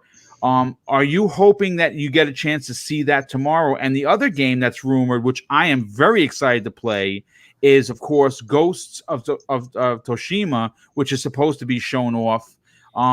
Would you be happy if you saw both those games? Oh, yeah, I'd be thrilled. That would be a killer show. That'd be that'd be an amazing show. I am interested in Ghosts. We haven't seen it in quite a while now. Well, Yeah. actually, it's going to be, well, not 2 years yet, because it'd be 2 years in June, but it's like a year and a half it's been since we've seen it. So I'm really interested in that one. Yeah, I don't care where I see Resident Evil, just as long as I see it. And that is real artwork. If I'll put it this way, if that isn't leaked photos, then Capcom needs to hire the person, whoever put that together, to leak it, because he did a dang good job. So that stuff's real. We know it's coming. So I like I said, I don't care where I see it. I just really want to see that. I think it's probably going to be a lot of VR stuff, which is fine. It's not, for me, but that's all right. I really don't know what else they could show. They've been so silent. I mean, besides just like changing their whole MO on how they run their entire company, they haven't really said anything about games. They've had a really quiet year. So I'm expecting probably like another Last of Us trailer. That's their big gun coming out. That's what's going to drive any form of sales or hype going next year before they announce the PS5. I actually hope they don't show it again, to be honest with you, because I think we've seen enough. Yeah, I think everyone knows that game is going to be a potential game of the year winner. It's Naughty Dog. The game looks amazing. Everyone on this panel is probably going to buy it. Everyone in this chat, if you're a PlayStation fan and you own one, you're probably going to want to buy it as well. I don't want to see that again. I don't want to see Final Fantasy VII again. I want to see stuff that we haven't seen, to be honest. They have the marketing deal with Monster Hunter. They're constantly updating Monster Hunter. They show a trailer for that. They do have a game. It looked outrageously rough. Like, it looked bad. And I hate the fact that it looked bad. But they have a Predator game coming out. It's that did look bad. But I love Predator, so I have to. Yeah, I love Predator, man. I just bought a box set digitally yesterday, or it was like 2 days ago. So I love Predator, but that game looked really, really early and really rough. Hopefully, if that game has made any progress, I wouldn't mind seeing that again, because let's face it, Sony needs some multiplayer first-party games, or second-party. They need them. So, and if it comes out, I don't want it to be bad. I want it to be really good. So I'm kind of hoping to see that, to see if it's approved at all. Besides that, I don't really know what they're going to show them, but they are short and sweet. I mean, they're like 20-minute episodes, which isn't long. And I'm going to be early at work. So, I probably won't be able to watch it live, but I'll be able to, watch it right after I do a job or something like that in the morning. So it'll be a nice little treat for me. So, yeah, it's interesting. It's coming out. And then we got Game Awards. So it's the end of the year, but we still got a lot of news coming in. Absolutely. Salty, I want to go to you next on this, dude, because obviously you got yourself a PlayStation. You've been streaming a lot of stuff, and obviously you liked like myself, you like those single player, story-driven, adult-themed games. What are you expecting from State of Play? Would you be happy to know that you got a chance to see not only Ghost of Tsushima, which looks amazing, but some new Resident Evil 3 footage? Yeah, when I heard the whole Resident Evil 3 thing, I originally thought that was going to be a Game Awards situation, because it almost makes more sense because the stage is bigger. I understand that these State of Plays are big and they generate a lot of buzz, but in my mind, I think that Resident Evil 3 fits more on that Game Awards stage. But that's just me. But that's cool. I mean, some of these State of Plays have been kind of ho-hum, not a lot of stuff there. The first couple State of Plays were like VR driven. Yes. But I don't know. There's not a lot of content out there because there's going to be no PSX, they weren't at E3, et cetera, et cetera. So the fact to get more information on Ghost of Tsushima, which is arguably one of my most anticipated games in a while, because I like that style of game, right? The Japan setting, the graphics that were shown in that game are crazy. Like, yeah, it looks really good. What was it? 2000? I think it was E3 2018. They 2018 is when they showed it off. Yeah. Mm-hmm. So I want to know more about the game, right? Because when they showed it, there wasn't any kind of UI. It was just it almost looked like pre-rendered, but I don't think it was. I want to know more about that game. So if they come out and give more information about that, I'll be elated. I don't need any more information beyond that. Now, if they give more stuff during the State of Play, that's just kind of the cherry on top of the ice cream for me. But if this comes true, they start giving information out about Ghost of Tsushima, I think it's going to be good, because, what else do we have left, right, for the end of the PlayStation cycle? We already got Death Stranding, and that was one of their bigger games. And then all that's left right now is it's just you two. know, Yeah, it's just Ghosts. It's just Ghosts and Last of Us. I mean, obviously, we know they're working on Horizon Zero Dawn 2, which is arguably one of my favorite games of this generation. A lot of people don't agree with me on that, but that's fine. I mean, I really like Aloy, and I like the world that she's running around, and I enjoyed that game a lot. But yeah, I completely spaced The Last of Us 2. I know you touched upon it, and I'm totally there with you. I feel like they don't need to show anything else, man. I feel like that game speaks for itself, and absolutely, 100%. Being able to play The Last of Us when I got my PlayStation, honestly, looking back at other people playing, I think Ryan, right, BitCloud, he was playing it on the hardest difficulty today. Every time I see that game, it just makes me think of how good of a game it is, man. I played other Naughty Dog games like Uncharted 4, but this thing is like crazy. So they already got the hype. It's like Star Wars or it's like the Avengers, right? It's just, people are going to go get this game, so you don't need to show anymore. Don't spoil anymore for me. I want to keep that under wraps. But yeah, those are the two last games coming out. I don't want to sell PlayStation short, right? They have two games coming out, and then they're going to end the generation and move into the PlayStation 5. But other than that, I don't know. It's VR. I think VR is the way to go, right? Because PSVR's being hyped up. You got Valve talking about what? Left 4 Dead. Half-Life Alyx, which looks Half-Life ridiculous. Alyx, then Left 4 Dead. VR starting to move up the ranks, I guess. I don't have VR, so I can't really speak on it. So you should get it when you get a chance. I really think that you would dig it, man. And speaking of VR, I want to go to Noof Nukem. Noof, do you still support PlayStation VR? Oh, he must have stepped away for a second, and I missed him. All right, so I'll come back to Noof Nukem. Clowns, what with the state of play, are you expecting any surprise reveals, or are you on board with the Resident Evil 3 and Ghosts reveal? Would you be okay with that? I mean, when it comes to the state of play, I didn't really expect anything at all anyway. I didn't even know it was going to happen. So I'm probably going to go with the crowd and say we'll probably see someone from Resident Evil 3 and Ghost of Tsushima. However, I would still like to see a sequel to Order of 1886. Dude, I am right there with you. It ended in a massive cliffhanger. I'm going to tell you this right now. If you drink coffee in the morning and you buy it from Starbucks, you probably pay about almost $4 for a cup of coffee. You could probably pick up the Order 1886 for about $5. I urge you to do it. Okay, maybe it's not your game of the year. Maybe it's not anyone's game of the year, but I still think it's one of the best looking PlayStation games to date.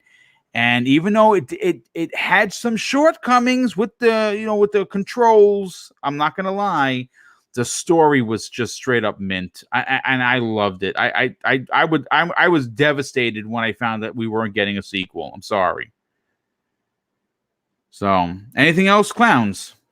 Other than that, no, I can't think of anything else on PlayStation that's exclusive that I would think to be coming or that I would be a fanboy of. Okay, no big deal. Noof, are you back, sir?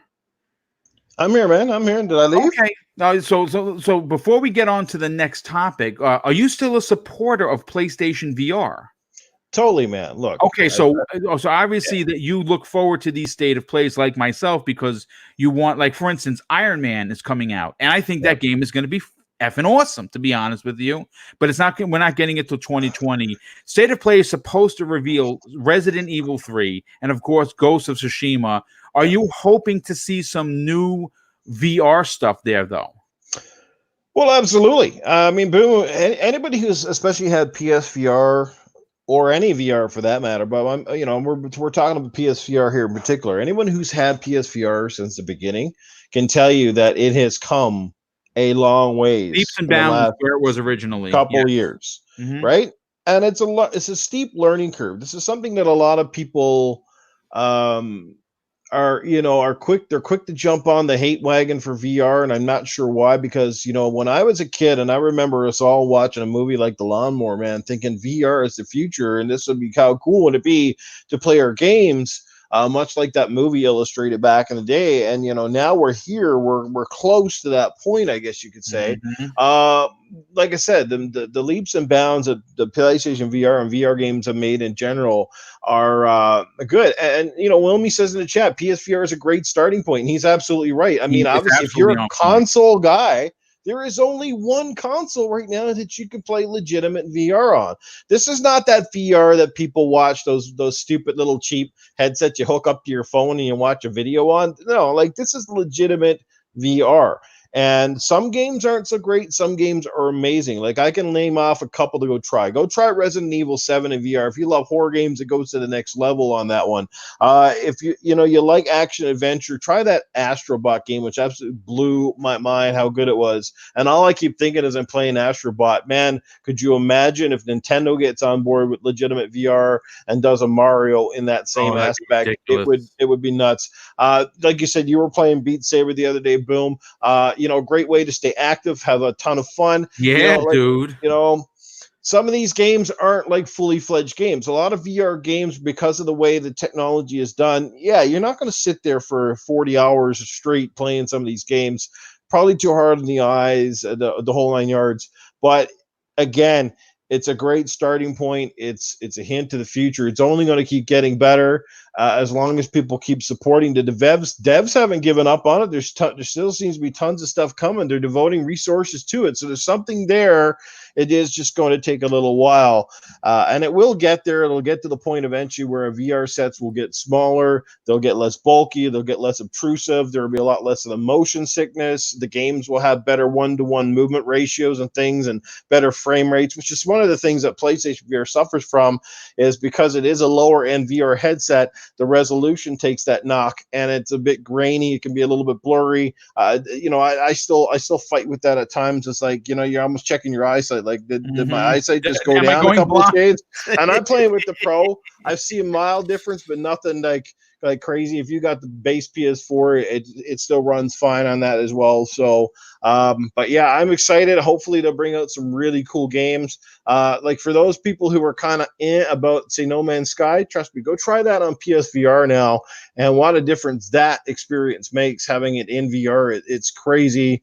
So I'm excited. I can't wait to see more from The Last of Us. I obviously love the original game. Can't wait for the sequel. Ghost of Tsushima is obviously one that is on my radar, and I don't know when we'll see more of that one, but that. And you know what? Another franchise who's been long absent per se, and I'm hoping will come back at some point, is franchises that were near and dear to PlayStation owners back in the day, like Ratchet and Clank, Jak and Daxter. Yeah.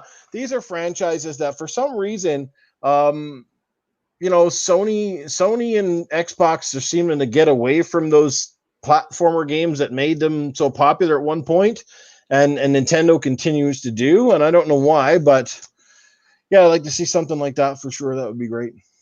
Oh, that would be freaking awesome. But real quick, before we move on to the next topic, I have to thank Elemental Pio with the $2 super chat, and he says the Half-Life 3 would be a nice surprise announcement. Listen, and I think Tempest Sun said that if they did announce that, the world would explode. I think you're correct in saying so, because obviously there's no. Listen, let me tell you something. I still can't believe that there's a VR Half-Life coming out, and Half-Life Alyx, which if you have not seen the trailer, it's gonna make. I think that the game looks so legitimate, like actual game, that it may possibly kind of just crack that door open and get more people into VR, because my God, that game looks ridiculous. But I want to move on to Boom. Yes, sir. sir. I'm sorry. Real quick, not to derail the show here. In case anybody isn't reading the chat, I just read it from myself. MLB The Show is no longer an exclusive. They're going to publish it on other consoles. Wow. Okay. So, throwing it out there. That's big. That's actually that's actually big, because there's been a lot of people on the Xbox side who have been asking for a baseball game, and Phil has said no, that's just, they're not going to do it. And obviously, I don't know if you've ever played the show. Like, listen, I think it looks amazing, and I'm sure it's absolutely fantastic. But it's just, I'd rather play football. Real quick, I thought it was weird from the first, like from the get, that a major league, like a professional sports game, was exclusive to one console. Like, when does this happen on any other platform? No, like, it doesn't. You know, you look at the football, like, wouldn't it be weird if Madden was exclusive to Xbox or FIFA was exclusive to the Switch? I know that's not happening, but it just seems like these sports games, they need to be on all platforms. And it was just weird from the get that MLB The Show was exclusive for so long. So I'm not surprised by the news, to be honest, you know? No, well, it's actually great breaking news, and certainly if you're a baseball fan, regardless of, I mean, obviously if you're a PlayStation fan, and you love baseball, you've been pampered for years. Now the other parts of the world are going to get a chance to play that. That's actually really interesting. But let's move on to the next topic, and we talked about this earlier. Now, obviously, GTA 6 is going to be a big game, and I think that we have heard rumors that it's only going to be on next-gen consoles, and I'm going to be honest with you, I wholeheartedly hope that happens and agree that it should happen, simply because, you know, you want the game to be as big as possible, as graphically a monster as possible, and they're just not going to be able to do that with these consoles. They need to use the raw power. I think that's why we haven't had it. But in a story yanked from the pages of Game Rant, a new rumor concerning Grand Theft Auto 6 has appeared online. And considering that Grand Theft Auto 5 is still one of the most profitable entertainment product lines of all time, it's actually not really surprising. Now, I'll say this as a caveat. More often than not, these rumors come from an unverifiable source on the internet, right? And this one could, in fact, be one of those sources, but it's interesting nonetheless. Fans have spotted what they believe to be the setting of the next game during a recent trailer for Grand Theft Auto Online's Diamond Casino heist. And there's been a ton of unconfirmed leaks that Rockstar Games has yet to respond to. In fact, I'm sure they are smiling ear to ear when someone gets close to what they're actually working on. Now, GTA 6 is quite frankly one of the best kept secrets in the industry, and everyone who plays video games, and I mean everyone, knows about the GTA franchise, even if they don't play it. And it's probably the most recognizable brand in gaming. Well, according to Game Rant, there's one moment in the GTA Online trailer where an eagle-eyed fan saw a layout of the world. Every continent except for South America was shown. However, it's blacked out, thereby suggesting that Grand Theft Auto 6 will be possibly taking place in that region of the world. What's more interesting, these fans also believe that this info has been corroborated by Rockstar Games material that they put out there, like the Doomsday Heist and Red Dead Redemption 2. South America is one of the earliest rumors for GTA 6, and if true, will be the first time the series will allow players to leave the country. There's also whispers that it's going to take place through 3 decades, which include the 70s, 80s, and 90s, all great eras for one of the best parts of GTA, and of course, that is the music. The soundtrack is going to be used if they obviously are set in those years, and I will be buying that soundtrack day one. Some of the other rumors that have popped out have been about a female protagonist, another first for the series, and setting up your own empire that will be built from street thug all the way to drug kingpin to tell a story that gamers will be playing for years to come. So now here's where I go to the panel in the chat. And I'll start with Salty. How excited are you to know more about GTA 6, and what additions that I just mentioned do you want to see make it into the final product? Salty, you there, brother? Oh, well, Noof, are you there? Yeah, man, I'm still hanging back. Well, I will go to you, and we'll come back to Salty in a bit. What do you want to see come to GTA 6 of what we've already talked about? Well, let me just say, man, GTA is on another level, and number 5 was crazy. It's one of the very few games of any generation that I bought multiple times. I had the 360 version, then I bought Yep, it me for too. Xbox One, and then somehow I traded it at one point after I beat it for the second time, because I beat it on 360, beat it on Xbox One, then I traded it and rebought it back and beat it again. So I've actually beaten that campaign 3 times. Loved every minute of it. Great series. Trevor Phillips is awesome. Last year, as a matter of fact, I got to meet Stephen Ogg at the Edmonton Expo, which was awesome. The guy who is the motion capture and the voice behind Trevor Phillips. What would I like to see in 6? Boy, I mean, what did we not see in number 5 is my question. I mean, where does that series go? I mean, obviously the graphics, the graphic fidelity, because since GTA 5 was largely developed on the 360 PS3 hardware and was sort of, put high definition on Xbox One and PS4. So obviously I think we're going to see a new luster, new shine on the newer version, probably reminiscent of the high fidelity visuals we saw with Red Dead Redemption. Number 2, maybe even better, again, with the new hardware. But what I'd like to see, I guess, is it'd be really cool in a sense too. Like, we've always known that a lot of the characters in these games have these, like, especially in the latest when they had the interbranching storylines. But it would be cool if there was parts in the game where you had real consequences, where that character could die, or perhaps if you got busted enough, you would be thrown in permanent jail. You'd go to prison or something. That would be kind of cool. That would be kind of cool. Maybe somebody has to go bail you out. Maybe more of a co-op aspect would be really cool, because I think there's a lot of, we got the multiplayer where you go do things, but how about an actual co-op aspect where if you are using 2 or 3 characters, where you guys could actually do your own side of the storyline within the same game. So some of your missions would be where you team up. Some might be where you're going on your own thing and you're seeing your own game from that perspective, but then it comes all together. It would take an amazing amount of technical horsepower, but that would be the next logical step for GTA, is to bring in that co-op partner, man, and just go to town. That would be so cool. You know what, dude? You mentioned something that it just completely, out of the list that I come up with, has never come up. Could you imagine a co-op GTA? Because I know that there's the online. I understand that, but that's the online. It would be pretty incredible if they added the ability to play with, I don't know, make a gang or something. I don't even know where they could go with it. All I know is that it would be pretty interesting if you could roll with, 3 or 4 of your buddies in the world of GTA, rob banks. I mean, I know there's games that do that already, but for GTA, they've never done multiplayer like that. That would be super, super interesting. Well, could you imagine as well if you actually, in the GTA, there's planes, right? Could you imagine as well if you're able to get on a plane and actually fly to another actual place?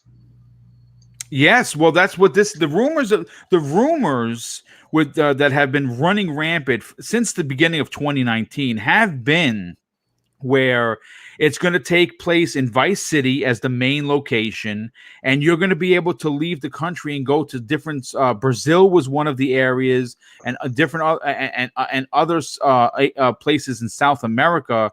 Obviously, because you're trying to become a drug kingpin, and it's supposed to take place through multiple decades. Which I talked about earlier. I think that there's a reason why we haven't seen or heard anything. This is probably going to be one of the biggest GTA games in the history of GTA games, and it makes sense as to why they're waiting for next generation to bring this monster out.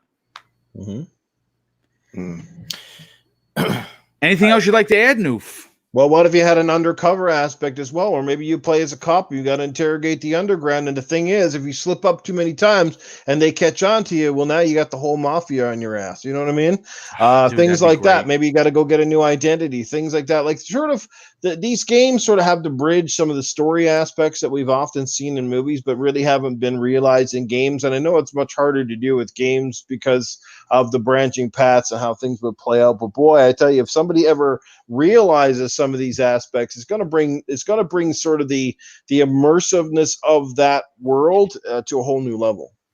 No, absolutely. No doubt about it. Tempest Sun, let me get your opinion on this. Obviously, GTA is one of those classic titles that seem to transcend each generation that it's in. Everyone tells a story that just made that era and that generation of whatever console was on something special. Every launch has always become an event. And obviously, GTA 6 is going to be effing huge.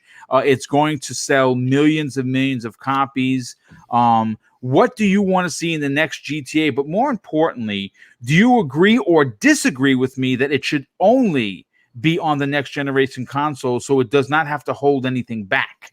Oh no, it needs. We're so used to barely ever getting their games, anyways. I mean, 2013 they came out with GTA 5, and then it was 2018 they came out with Red Dead. So I mean, we're used to waiting. So I will gladly wait. I'll even wait a couple years into the next generation in order for them to really get the hardware down. To be honest with you. So yeah, I agree with that. It needs to wait till the next generation. As far as what I want, Noof actually stole some of my thoughts there. I completely agree about the undercover. What I want is Al Pacino and Robert De Niro Heat. I want that storyline. I want something like that. I want a cop and, almost willing to do anything, even if it ain't right, to try to catch the bad guy. And obviously I want the bad guys to do anything. And maybe while you're playing through the campaign, it'd be awesome if little choices you can make, you don't know what they're really doing, but by the end of the game, depending on the choices you make or how you perform at certain missions, dictates who kills who. You dictate who's wins at the end. Right. I think that'd be cool. Like you don't realize it, but you're actually setting the good guy up for failure or whatever. You know what I mean? I think that'd be awesome. I like the news about the female protagonist. I generally play females in games anyways. If I have a choice, I just think it's fun. So I mean, that's great to me. The time period. One thing I do want to see is I would love to see GTA go somewhere else. Like my wife and I are watching Narcos and we're super hooked on that show.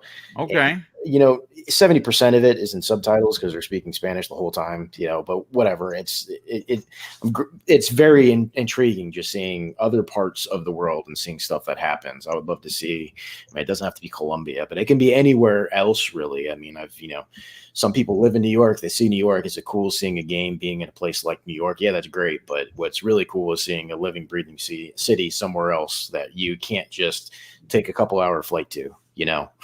So anywhere. I mean, it could be in Japan. How cool would that be? I don't know. Just do something different with it. And I can't wait for it. That 5 is, oh my God, it's hard to really fathom how much ahead of really anybody else that this company can be. I mean, the amount of stuff that you can do, and it's all well written.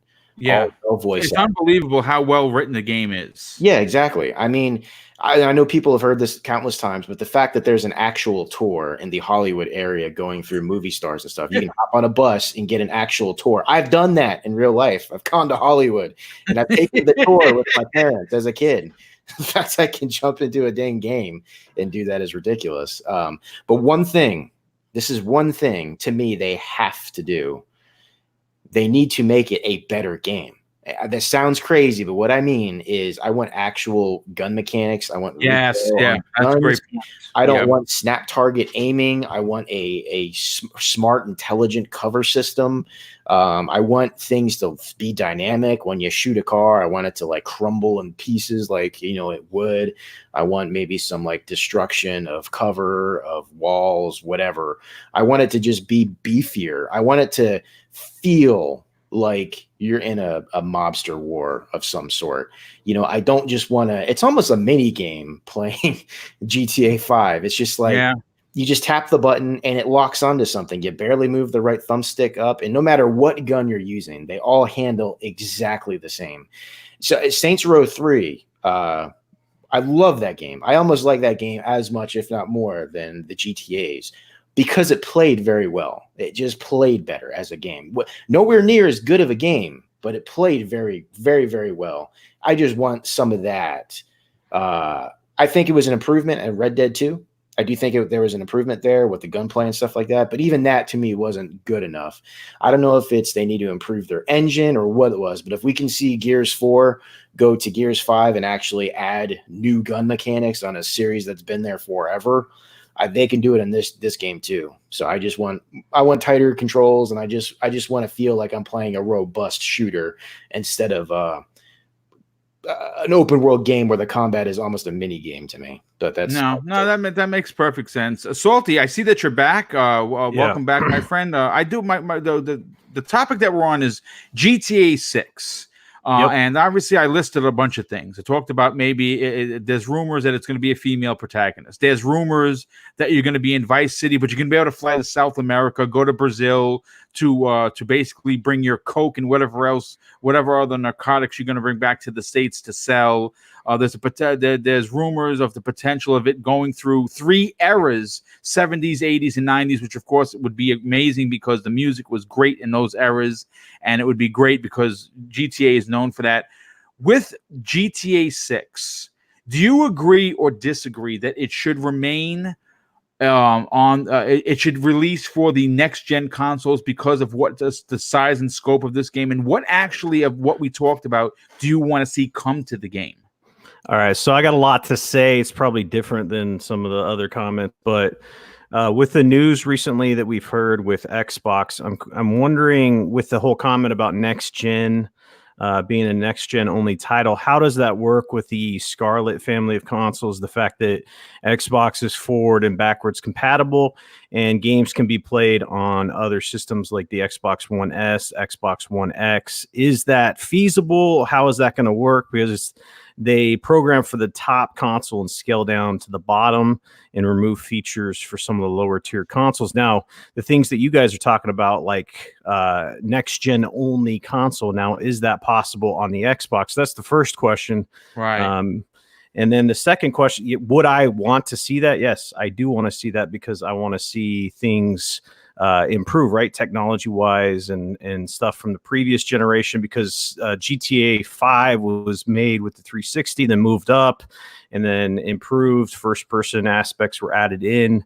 I think that the problem with some of these open world games is it's not necessarily a good thing to just keep going bigger. You know, it's kind of like some of these blockbuster movies. With the Avengers movies, they've commented on this. There's only so far you can go with like scale, so many explosions, and the action set pieces can only get so much bigger. Now, is it possible to make these worlds bigger? Yeah, you could probably go limitless, make it the size of a planet like Death Stranding, like you're walking 1,000,000 miles to get where you need to go. But is that necessarily what gamers need? I don't know. That's the question with these next gen systems. It's like, just because we can make things bigger, do we need to do that, or should we focus on other things like particle effects, the amount of AI, the way the system is when you shoot, or ray tracing, et cetera, that's a great point. No, that's a great point. When I hear all these rumors and stuff like that, that's immediately what I think about, because with some of these open world games, generally that's what they do, right? They make the map bigger, and that's a selling point. But for me as a gamer, just because you make a map bigger doesn't necessarily mean it's going to be better. So as long as they do that, that's cool. I trust Rockstar, what they did with Red Dead Redemption 2, all the things that they changed and improved there. Now, necessarily, am I a GTA aficionado? Nah, I don't think so. But I think Rockstar is going to push the limits when it comes to their technology, and I trust them. So we shall see. No, great point. Just sorry to cut in, but man, Twitter's blowing up with some crazy stuff over here. Yeah, I know. The Union in the chat has been dropping breaking news. Apparently, Resident Evil 3 has been confirmed for state of play by Jim Ryan. Mm-hmm. Thanks for that breaking news. And the other breaking news that he dropped earlier is that it has been confirmed by Square Enix that Final Fantasy VII Remake is exclusive for an entire year. I don't care, because I'm buying it for the play. I already have mine pre-ordered. I have the collector's edition pre-ordered, and I will beat it on the PlayStation. March 3rd, 2021. Yeah, and I will then rebuy it and beat it again. It's one of my favorite Final Fantasies, and as long as they bring back Knights of the Round, I'm all in to play that game through twice. And MLB The Show coming to multiplat now. Multiplat as well. Real quick, Clowns, before I get your opinion on as we move on to the last topic of the show, Elemental PO drops a $5 super chat, an additional $5 super chat. He says, I'd like GTA 6 to let other players add content to the game like Death Stranding. That actually would be, wow. That would actually be pretty interesting. So, Clowns, what do you want to see come to GTA 6 that we discussed this evening? You know, maybe this is just me, or you know, in the era that I grew up in, or the fact that my family owned a lot of pizza places. But something that Noof mentioned here, he talked about, you know, like mafia stuff. I would really like to see more of that involved in GTA. If they talk about the 70s, maybe even if your guy is not a mobster, maybe he's just a regular gangster or a thug, but he could work in the pizza connection, you know, in the transport of the pizza connection. That would be really cool, you know, traveling across the country, just smuggling stuff over, makes it through the 80s, and in the 90s now he's got to make some tough choices about either he's going to get busted, shot, killed, or he's got to hide, change his identity, you know, something cool like that. Just make a really awesome storyline that your character can fit in amongst a whole bunch of other groups of the criminal underground. He doesn't have to be part of any single one of them, but he could be like an actor almost in all of them. No, I mean, that's see, and I like that because it would really give you an in-depth. I mean, the way that the rumor has been for a while that you're going to work from street thug, you know, peddling stuff on the corner, to drug kingpin, and it's supposed to take place again through 3 decades, which would be the rise of your power, and that would be pretty interesting. I mean, obviously that's going full on Narcos, and a lot of people like that show. I think that it's a fantastic show. And a lot of people would be definitely into that, but they would need some serious hardware to run it. And I don't want to see this come out in parts. I want this to be its own game in GTA 6 and be as big as it can be, but also obviously have a lot of the content that we all just discussed. But let's move on to the final topic of the show. And I think I saved the best for last. And they need more strip clubs in GTA 6. Yeah, strip clubs were would always be. I don't think anyone would say no to strip clubs in GTA 6. But in a story that I thought was pretty interesting and came late because I had pulled a story off of the original docket. The next Bioshock game has officially been confirmed by publisher 2K, and I'm extremely hyped. Unfortunately, though, it's still, according to them, several years away. And this story I pulled from the awesome Eurogamer. The project will be in development for the next several years, according to 2K. They said that in a statement today, with development centered at the publisher's newly named Cloud Chamber studio. Cloud Chamber is headed up by Keely Gilmore. Not Jeff Keighley's brother. No, I actually mispronounced. It's Kelly. It's Kelly Gilmore, formerly of 2K's XCOM and Civ Studios. The offices that they have are both in San Francisco and in Montreal. And this is what they had to say about the new company. We founded Cloud Chamber to create yet to be discovered worlds and their stories within that push the boundaries of what is possible in the video game medium. Our team believes in this beauty and strength of diversity in both the makeup of the studio and the nature of its thinking. We are deeply experienced. We are a deeply experienced group of game makers, including many responsible for Bioshock's principal creation, advancement, and long-standing notoriety. The honor, and they're very honored to be a part of the 2K family as they move forward with the new title. Now, it's not the first we've heard of the project. In 2018, Kotaku reported that the game was in development and mentioned that they were doing this at the same time that they were doing Mafia 3, and obviously that's not in fact the case. Back then, it was a Bioshock game. It was codenamed Parkside.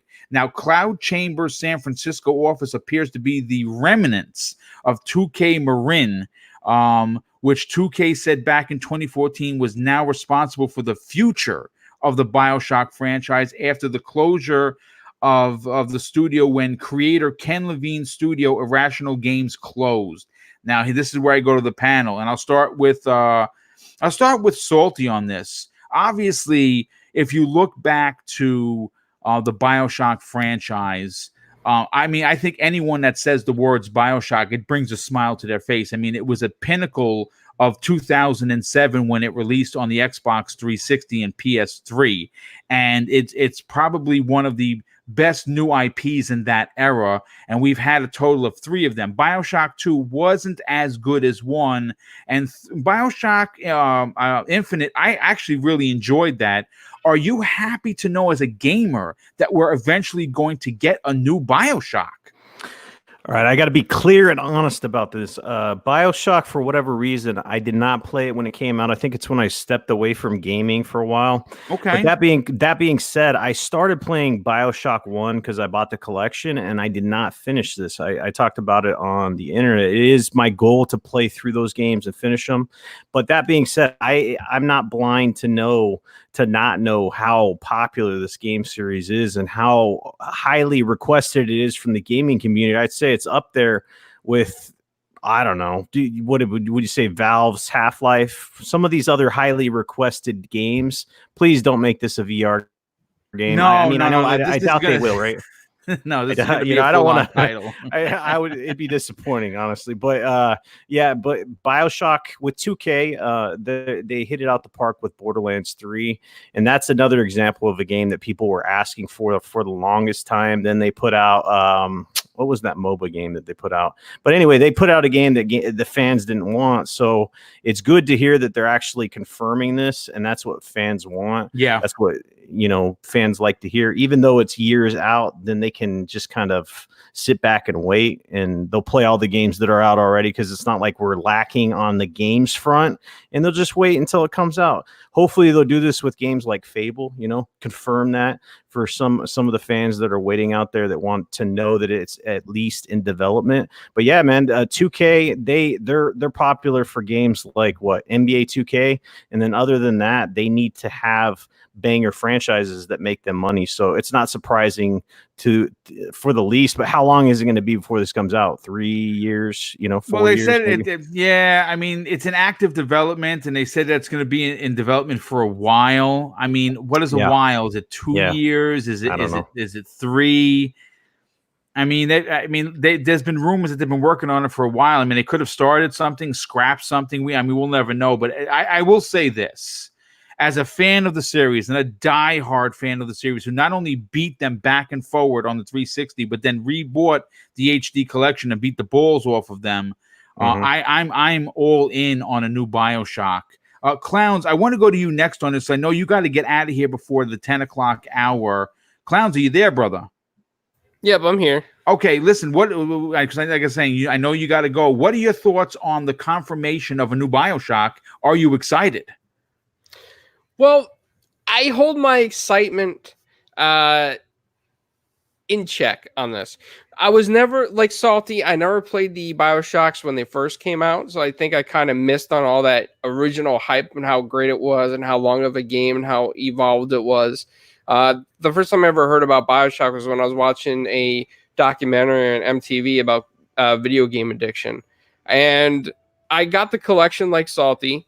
I went back and I tried to play some of it. I had a difficult time going through the game. I think I don't know if my mind was in the right mindset to do the way that some of the puzzles are in the game or what, but I need to go back to it. As far as the new Bioshock coming out, I would be down to play that. I would love it. I know it has a huge fan base.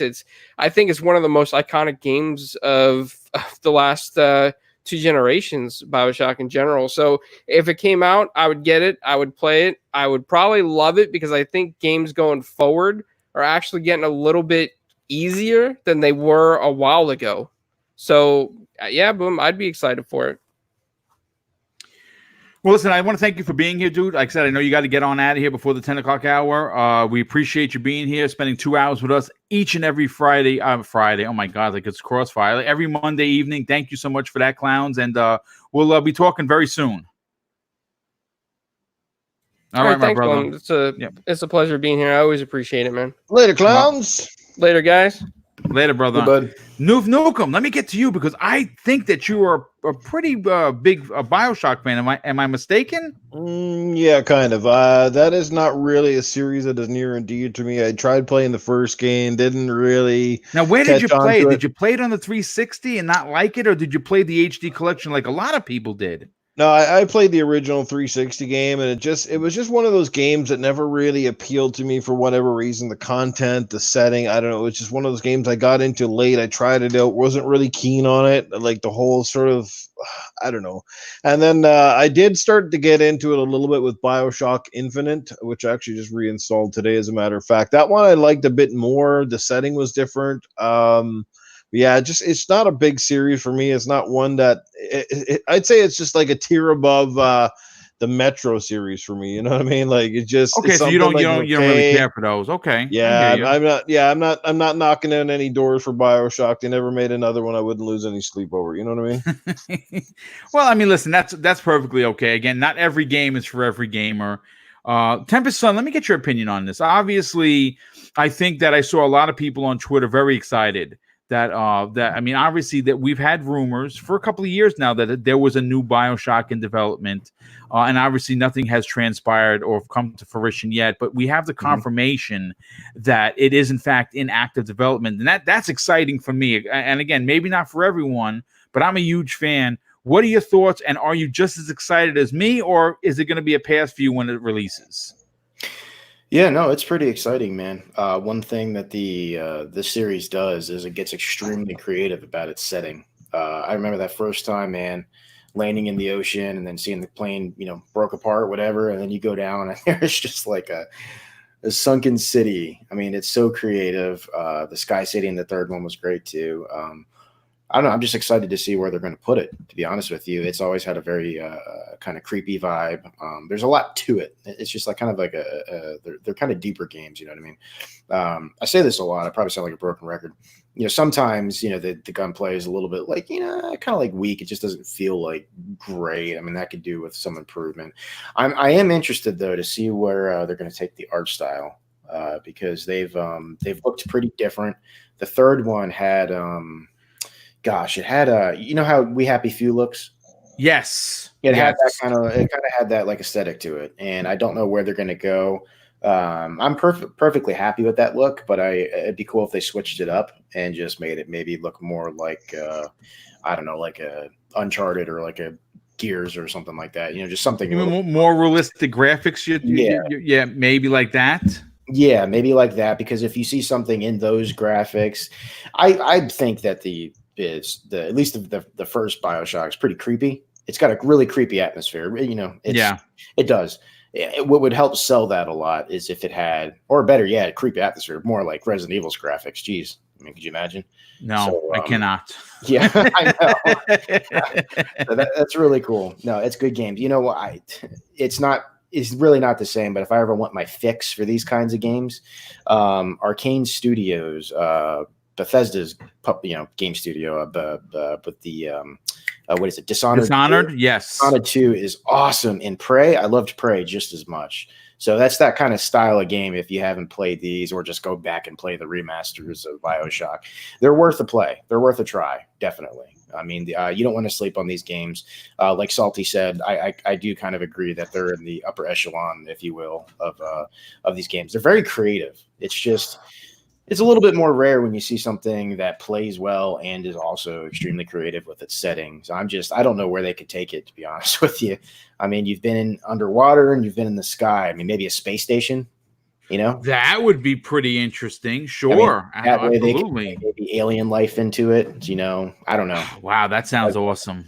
Yeah, but no, I'm looking forward to it. This is cool. I mean, it's just another game series a lot of people love that's getting an injection in the arm. It's what this needs. I'm hoping that some other series like Perfect Dark, some of those series are going to come back too.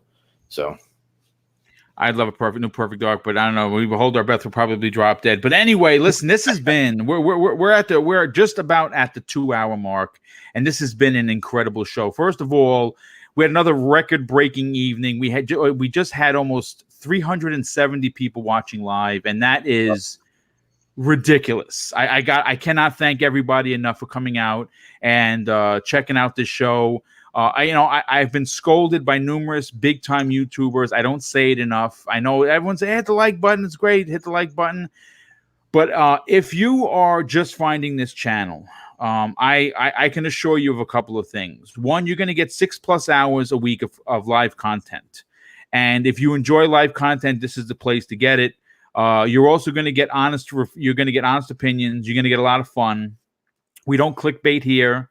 We don't pile on the rabbit. We talk about games, and we constructively break down good and bad things about the gaming industry. If you like that sort of stuff, I urge you to please hit that like button, but also consider subscribing to the channel. I am just under 60 subs away from 3,000. And to get that by the end of the year would be really big for my little channel. It would be greatly appreciated.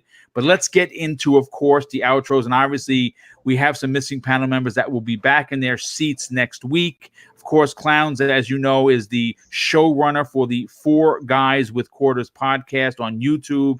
I highly recommend checking him out. That show is fantastic. Salty, I'll start with you. Obviously, we worked together for many, many months on Gaming News at Noon with Salty and Boom on Wednesdays, which was a lot of fun to do. It was a lot of work, and we obviously had to put that show to bed, but it was great, really, really great to have you on this show. I'm always looking forward to working with you. I was on your show the other week with Enrique. That was a blast, even though I was a boob and I wound up getting there late. But so dude, you got a lot going on with your channel. You're very vocal on social media. I love what you do. I love your interaction with the community. Please tell everyone where they can follow you on Twitter, but more importantly, check out your outstanding YouTube channel. First of all, Boom, I consider you family, man. We worked together, had some great experiences together, and I'm super happy for your success here. You do great content, and you put in the work. I know that. So everybody subscribe to this dude and follow him on Twitter. I appreciate that, Scotty. Thank you. You know? But as far as my content goes, I make Xbox and PlayStation content. Just put a video out on Xbox Scarlet today on my YouTube. Also trying to grow my Twitch channel, because that's where I stream games at night when I get a couple hours to play. Twitch.tv/Saltiest Gaming. I'm going to be doing the Saltiest Gaming podcast on my Twitch, because YouTube likes to demonetize like live reactions, and I got banned at E3, so I learned my lesson about doing those like live reactions. So I'm not going to be doing those anymore. But for the Game Awards at 6:30, we're going to be doing that on my Twitch. Okay, awesome. Yeah, so it's going to be fun, and we'll have some guests on there. Follow me on Twitter, man. Just past 4,000 followers again. I lost dude. A bunch of followers because when you do giveaways, which we did, people follow and then they unfollow. But anyway, I love social media. I love interacting with gamers all over the world. That's why I like doing my channel and social media stuff. I like to have fun too. So hopefully you guys don't get too salty. But yeah, that's where you can find me. Thanks for having me on, man. Well, listen, it's always great to work with you. And of course, someone that was here last week, someone that I consider to be a very good friend and I enjoy working with is Noof Nukem, all the way from Canada. Noof, listen, again, you're one of the industry's finest. I do consider you to be more than a friend, because we've worked together for so long. And I just love what you do with the community. I saw a couple of tweets out earlier today. Listen, don't ask me to come in. Just join the party and let's play games. And not a lot of people do that, but you really put it out there that you just like playing games with the community. And you are bringing back your podcast with Primal Eve. And that's pretty damn interesting, because obviously there were a lot of folks that really enjoyed that. Why don't you talk about that for a second? But more importantly, tell everyone where they can follow you on Twitter, and more importantly, subscribe to your amazing YouTube channel. Well, thanks for that, Boom. Appreciate the kind words. Yes, I think a few people on Meta-Critic have already given me a 0, but hey, it is all opinion based, right? You're going to get haters in every game. There's people that love your content, there's people that don't. But you know what? It is all part of it, and I really enjoy doing this. I have a lot of fun. Yes, it's Noof Nukem on Xbox, Noof Nukem 76 on PlayStation, Noof Nukem on Twitter. That is correct. You heard correctly from Boom. Gaming After Dark will be returning thanks to this awesome little StreamYard, which seems to have basically been a way to replace Google Hangouts. Yes. We will be returning to YouTube. Just because we had a bigger audience there, it's a little less restrictive, and well, I don't know about restrictive, but it just works a little bit better than doing the whole mixer trying to play a game. So we're looking to bring that back probably in the first or second week of January. Me and Primal Eve, and it looks like based on the audience poll, we're going to move it over to Monday nights in our same time slot, which would be 10 Eastern. So basically, you're going to set them up, we'll knock them down. Boom, that's how it'll go. We'll jump off your podcast into ours, and that's how it'll go. And if you aren't familiar with Primal Eve, give her a follow. She's an awesome girl. She's a lot of fun. She is the female Noof Nukem. She can give as good as she gets. Appreciate it. And Boom, like I said, man, keep up the great work, brother. Your channel has grown crazy. I remember when you were under like 1,000 and things, and I've been following you for so long now, and it's just amazing to see where you've come, how far your different broadcasts have grown. Like Primetime Gaming already, like you said, over 300. That's a great number, man. Like you're getting up. I'm very blessed. No Coming doubt. from me, who I don't know if I ever hit over 30 at any particular podcast, so that is pretty crazy. So keep it up, man. And again, I appreciate you having me on the podcast. It was a lot of fun to be here. It was great to be back on a podcast with Salty, and of course with Clowns and Tempest Sun here, man. It was great stuff. It was good times. Well, great to have you as always, and we'll have you back very, very soon. And of course, last but certainly not least, Tempest Sun. Obviously, you're one of the first people I approached when I decided to try my hand at a nighttime podcast, something that I've always dreamed about. And you were the first one to tell me yes, and I enjoy having you on. I think that that you bring a lot of unique opinions that are ground-based every time that you're on one of these shows, and it's great to work with you each and every week. Do me a favor, tell everyone where they can follow you on Twitter, and also if they want to be sniped by your hand to hang out with you on Xbox Live or PlayStation. Well, I appreciate the kind words, Boom. I really do. I have a blast here. Once again, I appreciate it, and I miss I miss our boys. I miss Shady, Cyber, and Forte. Hopefully, we get them back here soon. It was nice being on with Salty, Noof, and always as Clowns. Love being on the show with you guys. You can find me at the Tempest Sun on Twitter, and Tempest Sun is my gamer tag. And I might not be able to play at all times, but if you want to play something specific, just shoot me a message, and we'll see if we can get it done. I pretty much play any of the shooters, and whatever. I'm down to play just about anything. So yeah, hit me up.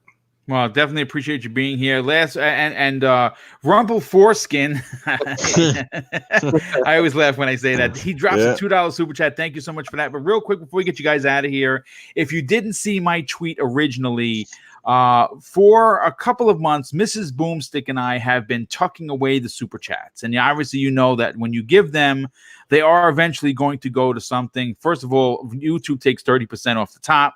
And then once we get those bucks, we've been tucking it away because we are doing our annual Christmas with Mr. and Mrs. BoomStick on December 20th.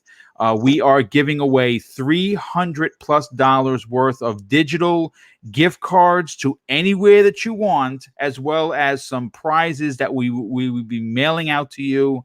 I'll be taking some pictures of the prizes that we're going to be getting. And obviously, all you're going to have to do is I'm going to put a tweet out there, and it's going to have a hashtag. If you retweet it, well, I'm going to be using tweet drawer to pick the winners. We're going to probably have close to anywhere between 10 and 12 winners of those $300+ worth of prizes. It's both of our way of saying thank you to this community for not only accepting me, but supporting me the way you have. So it is Christmas, and we're going to give back to the community in a big way. And Mooch is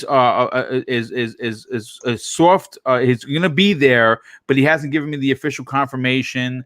We do have Primal Eve is going to be on that particular show, and a few other guests as well. I'm looking forward to that, and I hope everyone's going to be, tune in for Breakfast with Boom, which is going to be Christmas with Mr. and Mrs. Boomstick on December 20th. And I just want to thank everyone once again for being here. You guys power the show. Without an audience, we don't have anyone to talk to. And honestly, from the bottom of my heart, I do appreciate every view, like, or even dislike, for that matter, that you give this show. And of course, I want to wish everyone a great evening. Be safe. I don't know if it's raining as bad as it is here in New York, but if you're going to be on the road, be safe. Two things I close out most of my shows with. Two things that my father taught me when I was a kid. One, it doesn't cost anything to be nice. And two, more importantly, treat others how you want to be treated. And I can guarantee you live by those rules and you're going to have a freaking awesome day. Thank you so much for being here. And we'll see you next week on the newest episode of Primetime Gaming with Mr. Boomstick and friends. Good night, everybody. Come back here next week, Primetime Gaming.